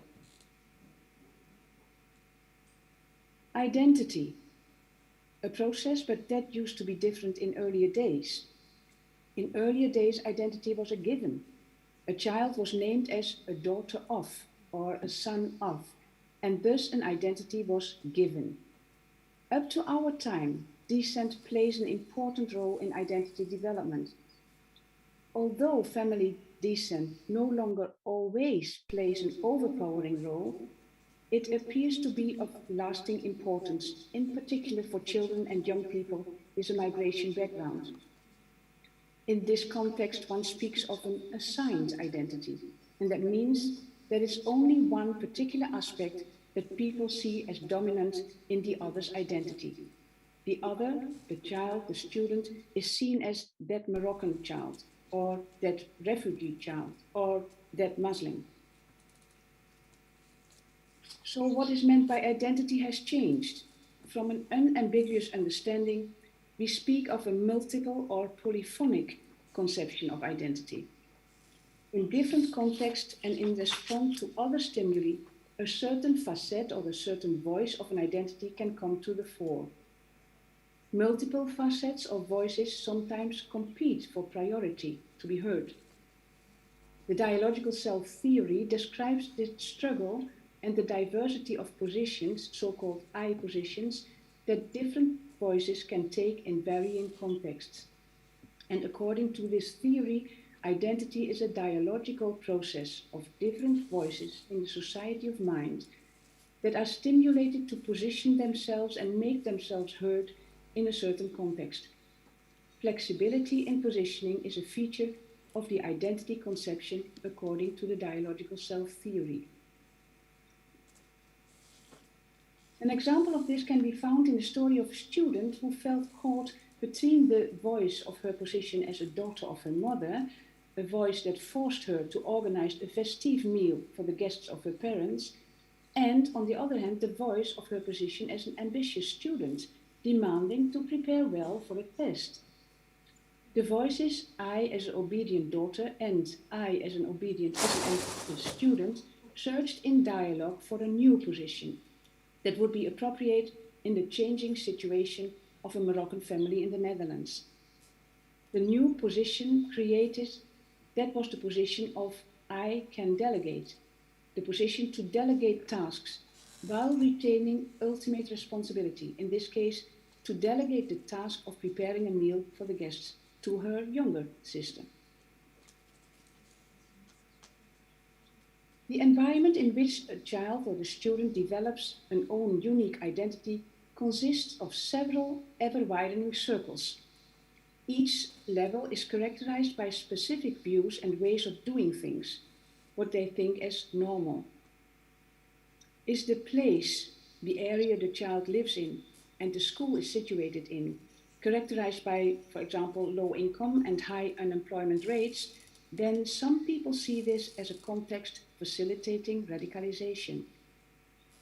The space in the Netherlands and the way people think about peace, for example, is characterized by never again war and no unconditional obedience to authority, always referring to the Second World War. By consequence, the space in school is characterized by a questioning attitude regarding authority, of persons as well as of texts, in media as well as in holy scriptures. The space of a family culture can be characterized by prayer 5 times a day and strict and literal interpretations of Quran and Hadith, or, in case of another family, a daily prayer at the start of the meal, celebrating Sinterklaas, a Christian hymn before going to sleep, and going to church every Sunday. In Dutch culture, freedom of expression and the development of tolerance towards the other initially played a very important role in learning to live together in the midst of difference. However, these days, the time we live in can be characterized by an increase of intolerance for the other and an increase of radicalization. The roots of radicalization are found in different combinations of place, space, and time. In our work, we follow the theologian John Hull and see radicalization as a development that came to a standstill. In our case, a standstill in religious development. In our view, a dominant voice of radicalizing or radicalized friends needs a partner in dialogue, in real life as well as in internal life, in the society of mind, to arrive at the end of the day at a unique, new and authentic own point of view, an own identity. It is said that the school is an embryonic society, a place and space to practice skills and attitudes that are required for becoming a successful person and citizen in a plural society. In a mixed classroom population, native Dutch students are aware that they belong to a white majority in society, while students with a migrant background know that they belong to a colored minority group. And this is an important and not to be neglected aspect of identity development. Because they are members of a minority group, young Muslims, no matter what the situation is they are in, they will often be aware of their minority position and will, by consequence, perceive Dutch society from that specific point of view. In a mixed classroom, there will be some kind of cohesion and there always be one or more deviant voices. Deviant voices that should not be excluded from conversation but included in the dialogue. Their deviant position is a disruptive moment that invites for reflection on one's own position, taking serious the other's position, and to arrive at a third new position. Their deviant position can be seen as a gift for the group, either by their natality, the introduction of something new, or by inviting the majority to sharpen their own positioning. Natality, instead of looking for commonalities, in my view, in our view, a contribution to peaceful living together can be found in each other's unique identity, in the dignity of difference. With the concept of natality, Hannah Arendt refers to the fact that human beings are born into a world. Every child is a newcomer in the world that is already there. With each and every child coming into the world, something new begins. And with each and every encounter, something new can start. And in this way, society continuously renews itself. Where parents socialize their children in the world as it is, at school, teachers invite students to take a critical stance and facilitate the development to creatively contribute to the to the construction of the world of the future. Both aspects are important for identity development, belonging to what is and focusing on what is becoming. The school is an interspace, a safe space for the experiment to interact with familiar others, with classmates, to end up as an adult who has the courage to enter into dialogue with unknown others, with citizens in the public domain. It falls then to teachers as adults to guide their students to the point that they are ready to take up their role as participative citizens of the world. In sum, it is in school that students develop their identity, their self-knowledge, attitudes and behaviors required to become responsible and participating citizens who are prepared to live in diversity, even valuing diversity as an enriching voice in their own identity. To facilitate identity development, in our view, a provocative pedagogy is required. And this includes an attentive observation of the child, of the student, reflection on its actual position and her or his needs to be guided in the process of becoming who you are. For the development of teaching material, the theoretical framework of the dialogical self-theory, with its core concepts of I positions, dialogue and flexibility, this theory is very helpful. And the following, please listen, is an example to stimulate self-knowledge and students' positioning in society. Students are asked to discuss with a classmate different ways you are familiar with of living as a faithful Muslim or Christian in the Netherlands. And what is characteristic for your own way of living in the Netherlands?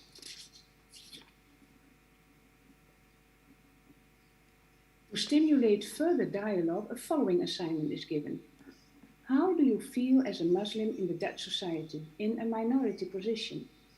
Imagine the following situation. You are with your classmates, Muslims and non-Muslims. It's Ramadan and you are fasting. And then one of the classmates says during lunchtime, I'll go and sit somewhere else. I cannot enjoy my lunch while you are fasting. Now then the students are asked to give a score between 0 and 5 for each of the feelings in these schemes. And then they are asked to compare their scores with a classmate. What feeling is dominant for you and for your classmate? How come? What would you like to change and what are you going to do to change one or more of those scores? Teachers who guide students in these processes should be curious and willing to get to know the student, not only the concrete context of the student lives in, her or his outer world, but also the inner world of the child, the society of mind. The teacher, acting in line with a provocative pedagogy, is expected to reflect on her or his own position in society, her or his own identity, and should become courageous to face disruptive moments in her own identity development, in her own biography. In order to adequately guide students in their identity development and to become trustworthy for their students, a teacher must be prepared to face the disruptive moments in her or his own life and respond to them in a constructive way. No shining without friction, not for the students and not for the teachers. Thank you.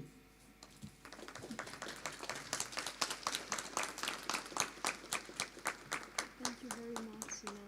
Thank you so much for being with us today.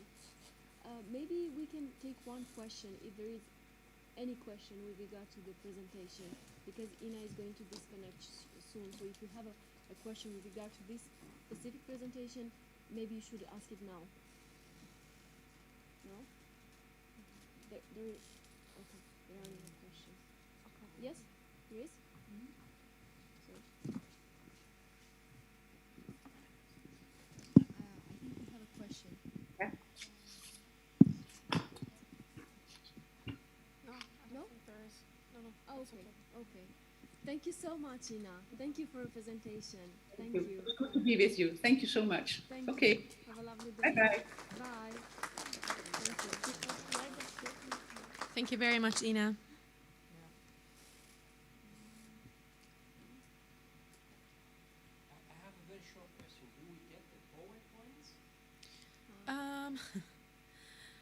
We can ask. I think there will be a lot of the speakers today that will be very, very happy to share them with you, or with all the participants here at this final conference today. But we will definitely ask.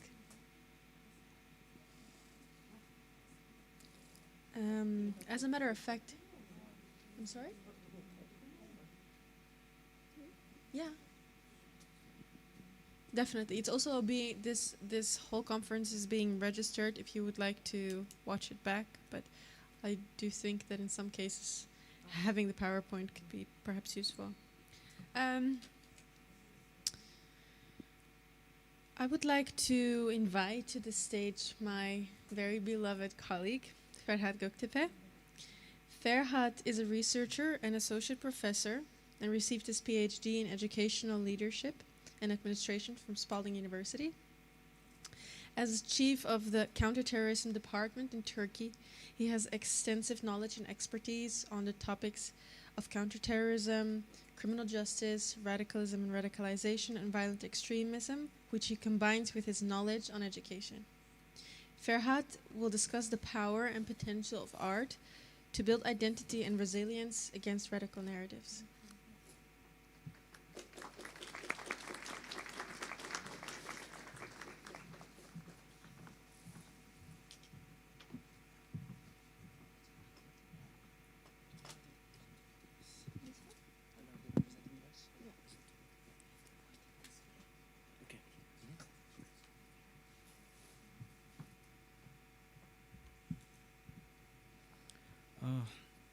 I will first try to give brief definitions and insights of radicalization, radicalism and prevention of radicalization.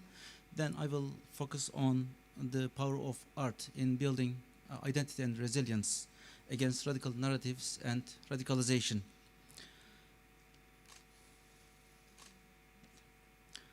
Radicalism is defined as a deviation from the mainstream political or religious thinking.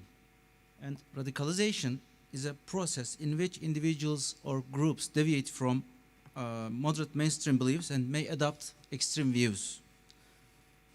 Radicalization is defined as a set of complex causal processes in which multiple factors work together to produce extremist outcomes, leading to the acceptance of terrorist ideologies are true, and the violent activities may result from them.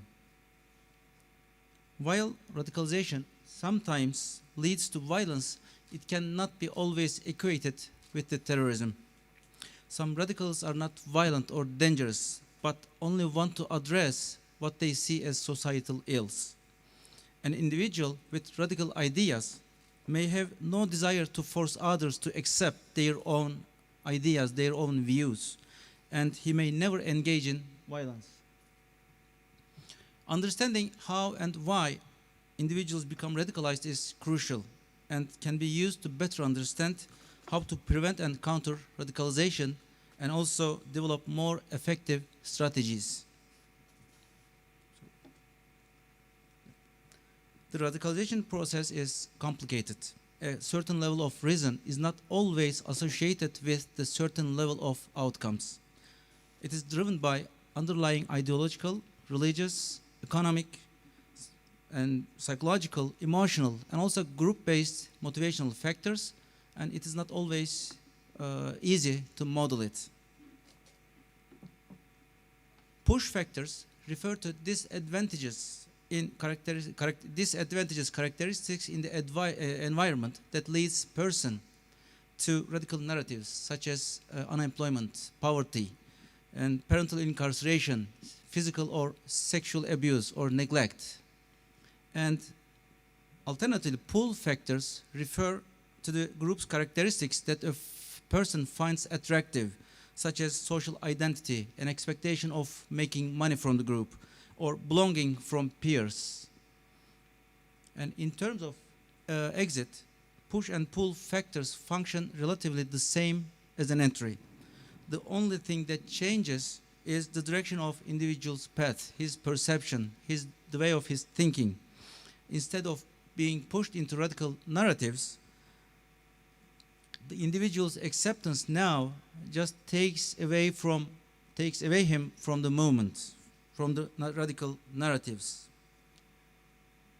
I just want to give several examples for the importance of socialization.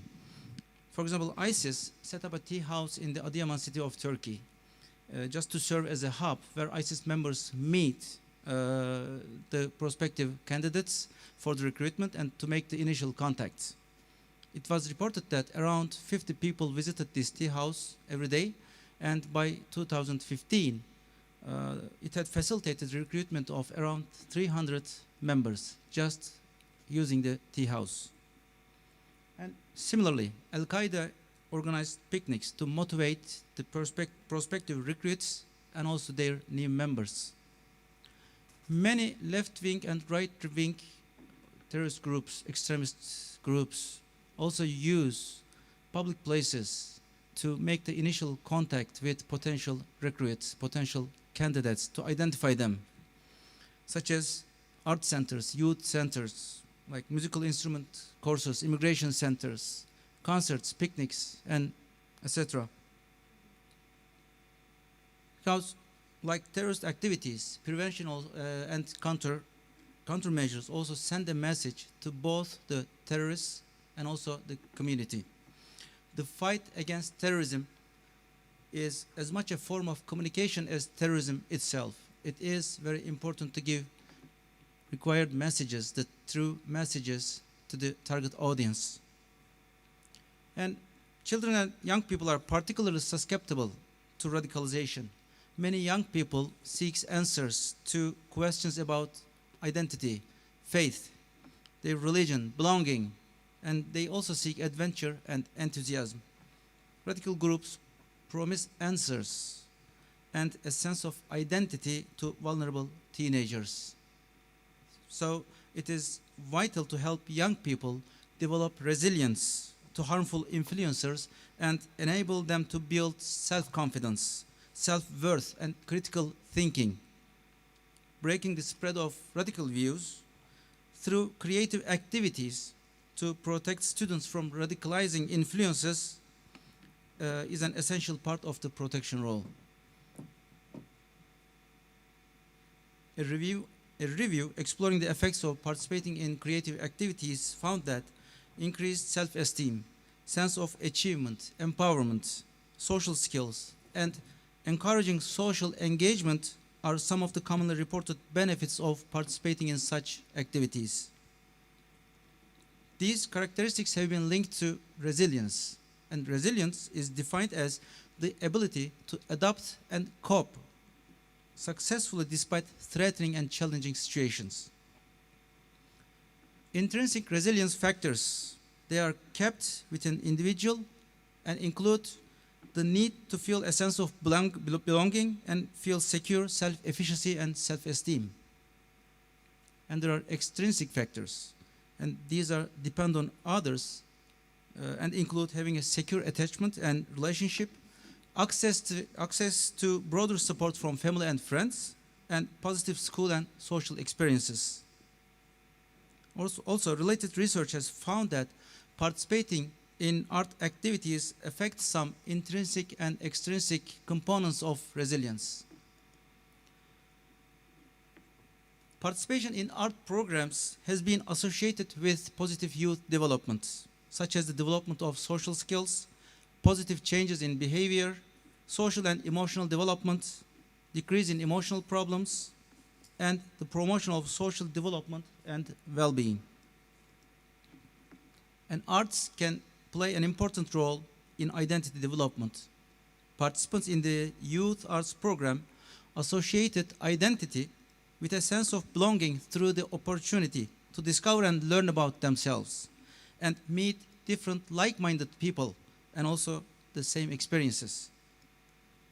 Another quantitative study asked participants to what extent they felt they were part of a drum band after a 10-week program. And 89% strongly agree that they feel they are part of the group.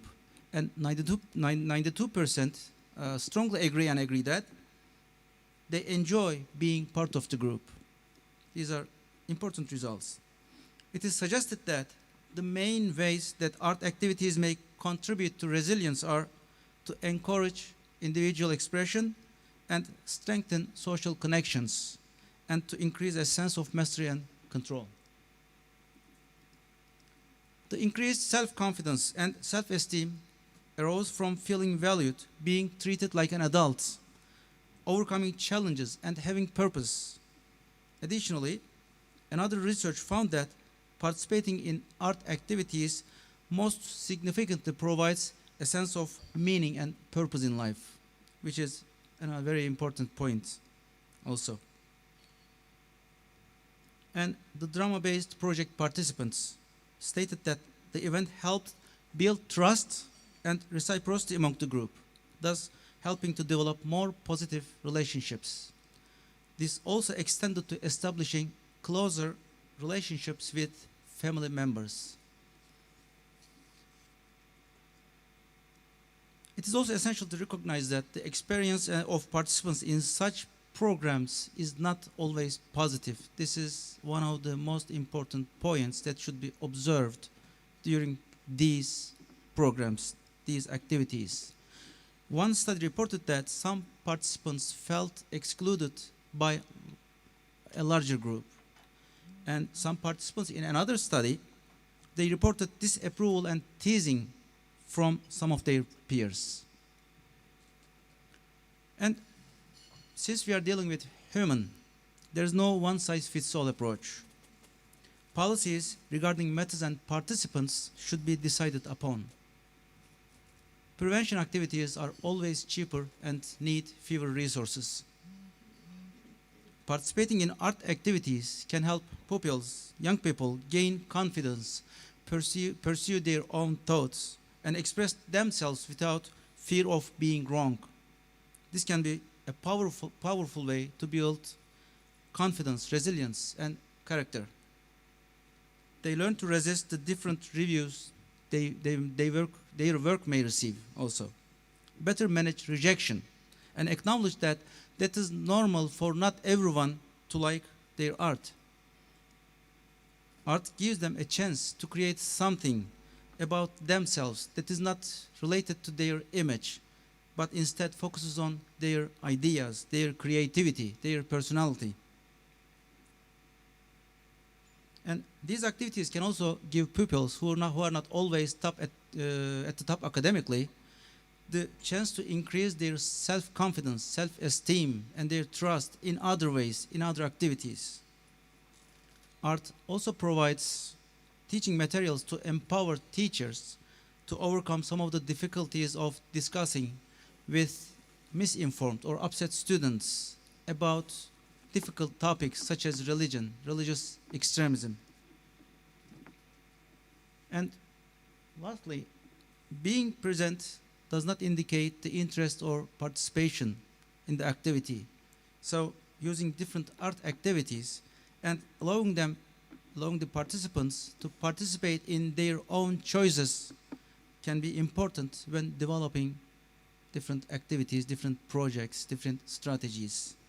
And I want to conclude my presentation with a Chinese proverb.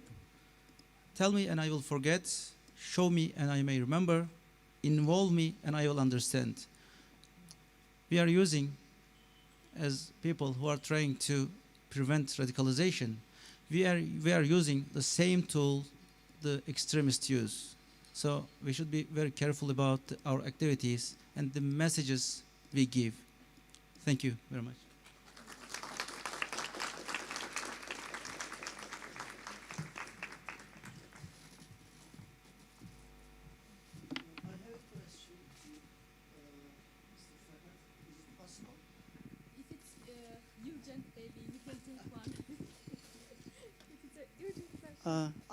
I have. Yeah, thank you.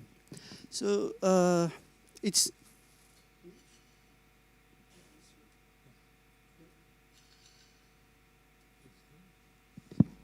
There you go. No. With a general view, the radicalization and terrorism are this part of the world we can see. What can we say about the other part of the world that we have less problems with radicalization and terrorism? For example, the African part or the South America part or Japan or Australia, New Zealand, they have less things. But when we think about this part of the world, we have to speak about radicalization, we have to speak about terrorism. But they have their topics, I think, not as much as we have. What can we say about this?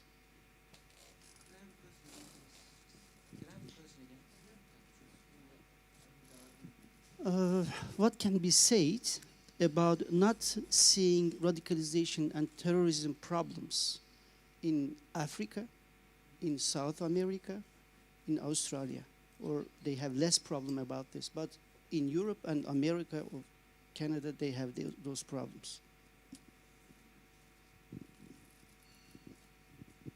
Actually, there are also radicalization problems in, I can say, everywhere.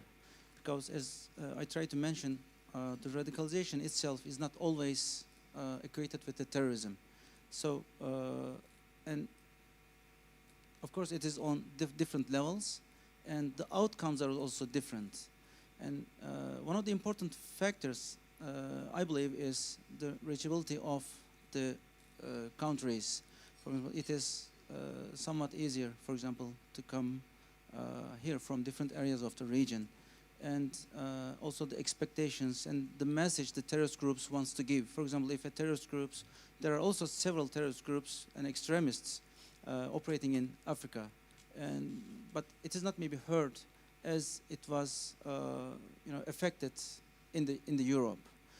When an attack, like I can say, one of them,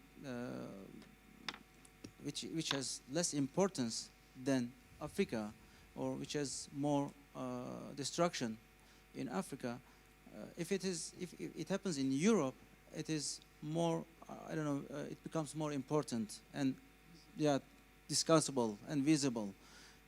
So the terrorist groups always try to give their messages by creating fear among people, and their attack in Africa would not make the same effect, for example, as they do in this region especially. So that's why that's one of the reasons they are choosing their targets from these areas. Another reason is giving the messages to their supporters, like they are struggling or they are in a war against their kind of enemies, the people which are not which are not believing the same faith, same religion, or same ideology like them. So there are several reasons that we can easily say there is radicalization problem in everywhere. There is like terrorist activities, terrorist groups everywhere, but just some places are chosen like safe havens for them to recruit more people or to make their trainings, and I think the effect of the attack is also important to choose the place. Yeah, I believe. Mm-hmm.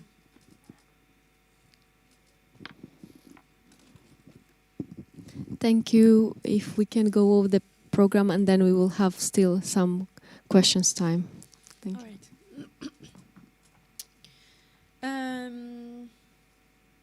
Our next speaker is Omar Gurlezin, if I pronounce that correctly.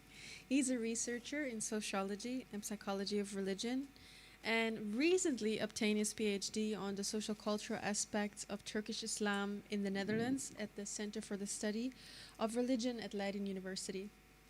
He is currently involved in a long-term research project on the social psychological approach to religious education. Omar Gurlezin will discuss the topic of self-radicalization in this era of populism?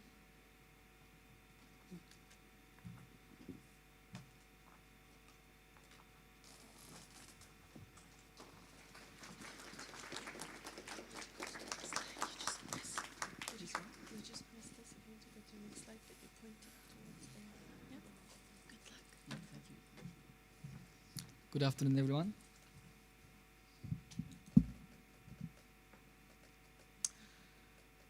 Today I will focus on the self-radicalization in an area of populism. While doing this, I will try to address the findings of the field research from my PhD study that I carried out between 2013 and 2018 among the Dutch Turkish Muslims in the Netherlands. Before addressing this field study, I will present the findings of a very interesting experiment conducted by Stanley Milgram in the 1960s, which observes participants' level of obedience with authority figures. The life of this researcher and his experiment, which made a pivotal impact in the social psychology, has been the subject of movie in recent years. We gave a large space to this film in the package of CommUnity in the Netherlands. After that, I will look at findings of these two studies through the lens of dialogical self-theory, which Ina already introduced some parts of this theory. And this theory founded by psychologist Hubert Hermans. Let me begin with addressing the problematic framing of religious violence. Two common ways of framing and describing the dilemma of religious violence, according to me, are problematic. First, it has become fashionable since the attacks of September 11 to pronounce that all religions are inherently violent.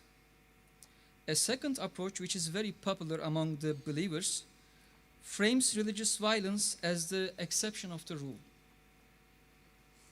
The present author has far more sympathy for this second narrative as a citizen and as a scholar of religious studies.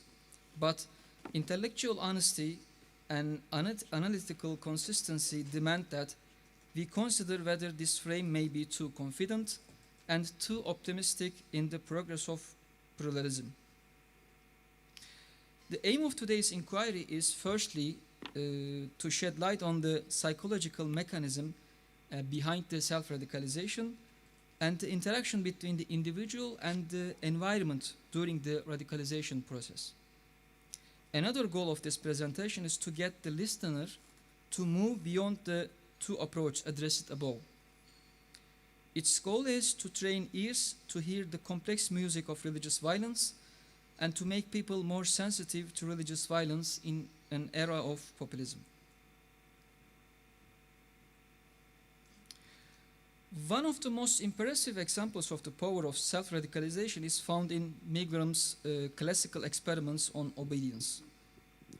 Normal individuals were placed in the role of teacher and instructed by the experimenter to give an increasingly higher level of shock to protesting victim.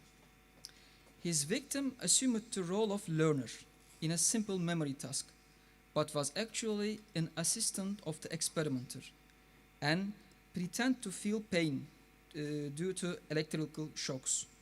So he is the fake test subject and the teacher do not know this setup. Each time the learner intentionally made mistakes, the teacher was told by the administrator, the authority figure of this setup, to shock the learner when the learner gave an incorrect response. With successive mistakes, the shocks increased by 15 volts, starting with a minimum 15 volts and going up to the maximum of 150 volts. Subjects who take the teacher role were told that they were participating in a study on the effect of punishment on memory. However, the real experiment question was, under what conditions will people carry out the commands of an authority figure, and when they refuse to obey. At the 150 volts, the learner is heard asking that the experiment stop. There was powerful reactions of tensions and emotional strain in most of the participants. They said that, is he hurt out there? Well, I don't want to be responsible for anything that happens to him. No, I can't go on with it. I wouldn't feel right doing it. If the teacher objected to continuing the experiment, the experimenter commanded as following: please continue, or please go on. The experiment requires that you continue. It is absolutely essential that you continue. You have no other choice. You must go on. The experimental setup was described to 40 psychiatrists. They predicted that no one would go beyond the 10th level, beyond the 150 volt. Result was devastating. 65% of the subjects obeyed the experimenter and shocked the learner all the way for 150 volts, which is very severe shock. No difference observed between man and woman. Here are some conclusions made by this study. Quote, our culture socializes individuals to obey certain authority figures, such as police officers, teachers, and parents. The perceived expertise of the experimenter contributed to the participants' decision to follow the instructions. A need for consistency have made it difficult for a participant to refuse to press the 195 volt switch just after pressing the 180 volt switch. Because of the change in self-perception, participants may have come to see themselves as the kind of a person who followed the experimenter's instructions. I will come back to this experiment later. Now I would like to address dialogical self-theory briefly in order to understand self-radicalization process of these normal individuals.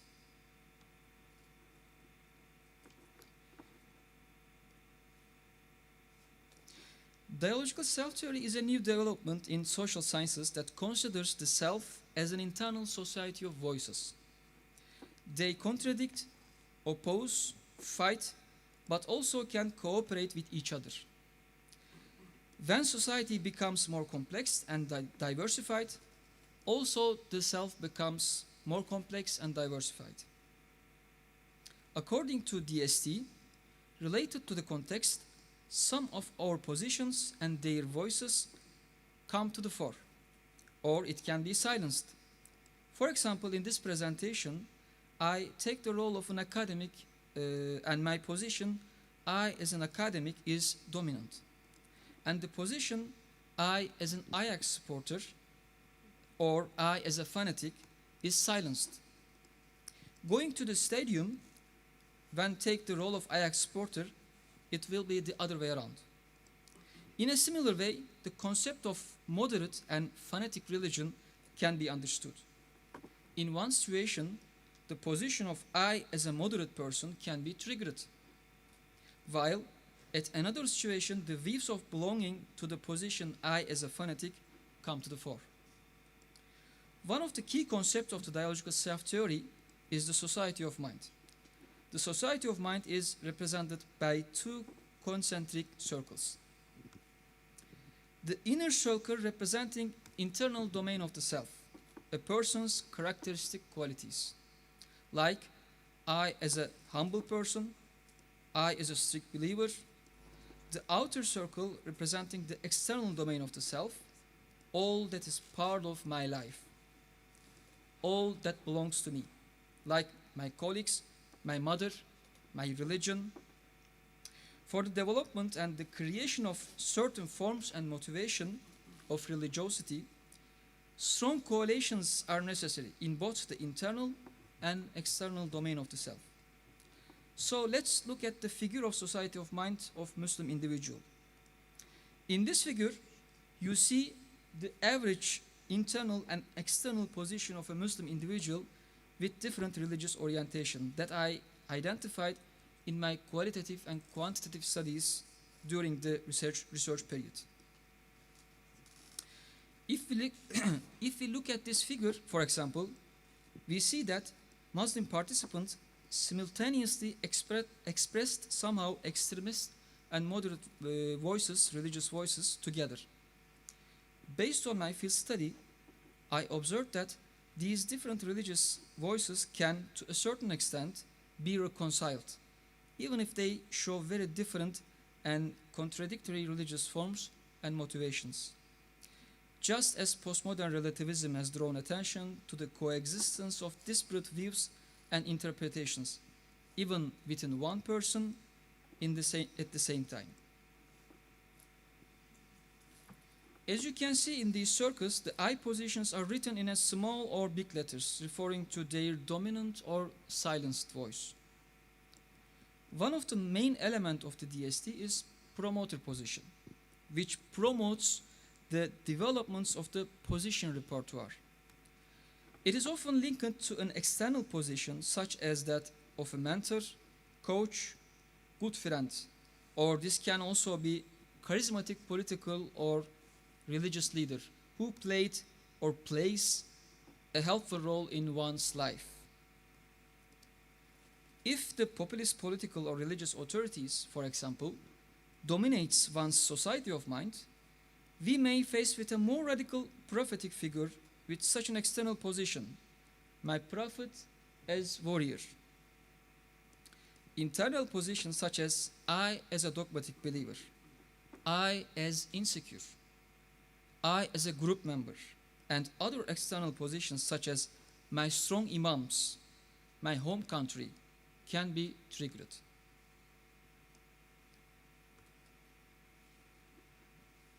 In other contexts, moderate voices of religiosity, which is generally motivated by spiritual masters of Sufi traditions, might also function as a promoter position, leading to the new religious positions and voices. Since this tradition focuses on similarities and the dialogue between diverse religious traditions.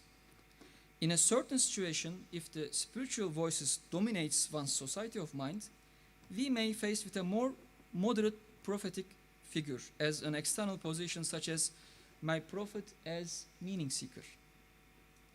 Internal positions such as I as spiritual, I as a moderate Muslim, I as a human being, and other external positions such as my spiritual teacher can be triggered. One last quote from Stanley Milgram. The social psychology of this century reveals a major lesson. Often, it is not so much the kind of a person a man is, the kind of situation in which he finds himself that determines how he will act. After all these explorations, I would like to offer following frame as an alternative for the two frames mentioned at the beginning of this presentation. The real question is not whether one is believer or not, but rather whether kind of things a person believes, or in the terminology of dialogical self-theory, the kind of positions he or she takes in a certain context make him or her religiously violent or radical. According to Hermans, the founder of dialogical self-theory, religious fundamentalism is an emotional and defensive coping mechanism to deal with the insecurity caused by the plurality and the fragmentation of the postmodern world. In the short term, I do not foresee any growth in the spiritual side of religion because of the insecurity that will likely be felt in the near future, both in Turkey and in Europe. The new Salafism increasingly dominates the contemporary Turkish interpretations of Islam. Political or religious authorities with such religious voices of Islam can lead to self-radicalization, and accordingly, this can trigger extreme hostility in an external domain of the self. All that is part of our life, all that is belong to me, like my Armenian friends, my Christian colleague, my Dutch teacher, or my non-religious neighbor. Thank you very much.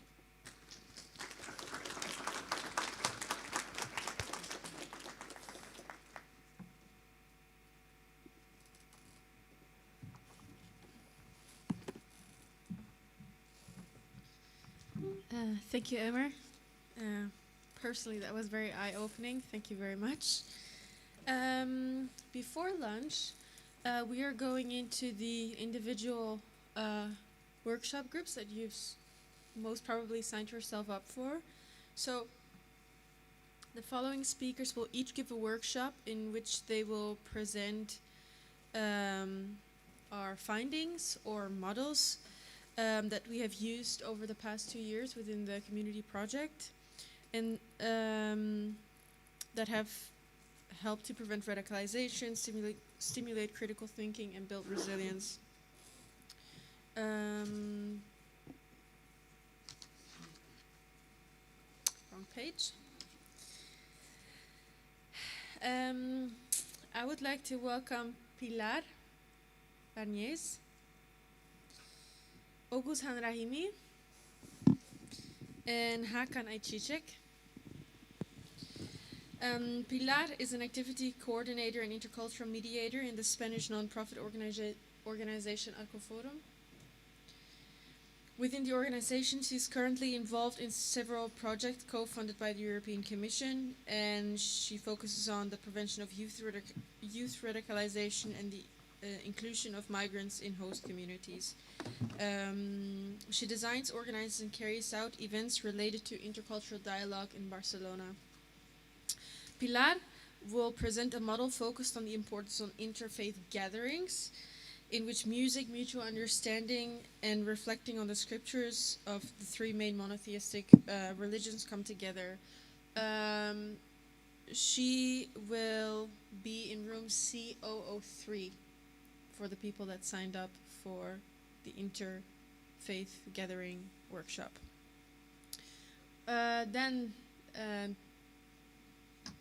This is Oguz Hanrahimi. He's a social entrepreneur and social initiator. He's currently active in various projects in the Netherlands, focusing on various themes, but specializes in participation of migrants and refugees in Dutch society. In addition to his project management skills, he is himself actively involved in politics and social issues as well. And Oguz Han will discuss the potential of photography of exploring identity and enhancing social inclusion. He will be giving his workshop or presentation in room C004. Lastly, but certainly not least, Hakan is a researcher at UCLA, Secretary General of the European Professionals Network, and co-writer and implementer of European-funded projects. He's also working as a psychologist focusing on self-adaptation process of immigrants and refugees into host countries, and a trainer for career development of refugees and immigrants. Hakan will present the workshop The Mask You Live In, which is a thought-provoking activity which shows how we are all more alike than different, and how we can be empowered by showing vulnerability to others rather than keeping on our daily masks. His workshop will take place in room C005. I'm unsure which the stickers that you received, which color refers to. Perhaps I could ask my colleague Raquel. No? Do we know which color goes with which room? No.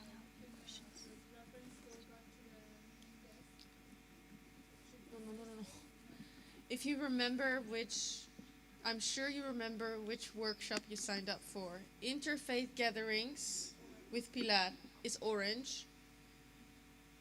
Photography for inclusion and Oguz Han, room CO4. The Mask You Live In, Hakan, room CO5. So Yeah.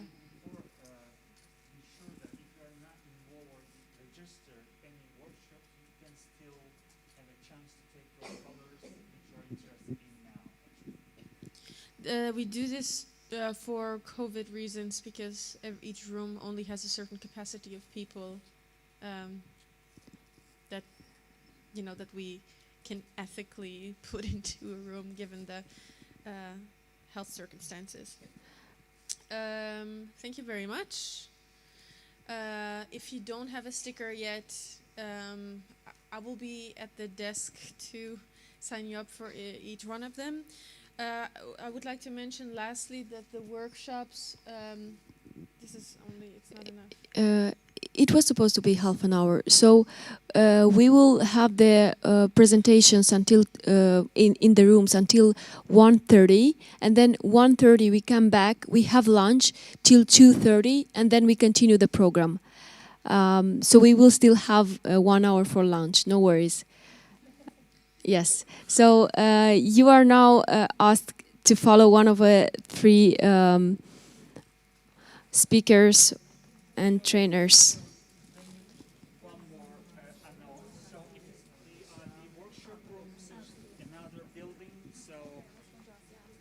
So perhaps the workshops will be held in another building. Just follow us, please. Okay.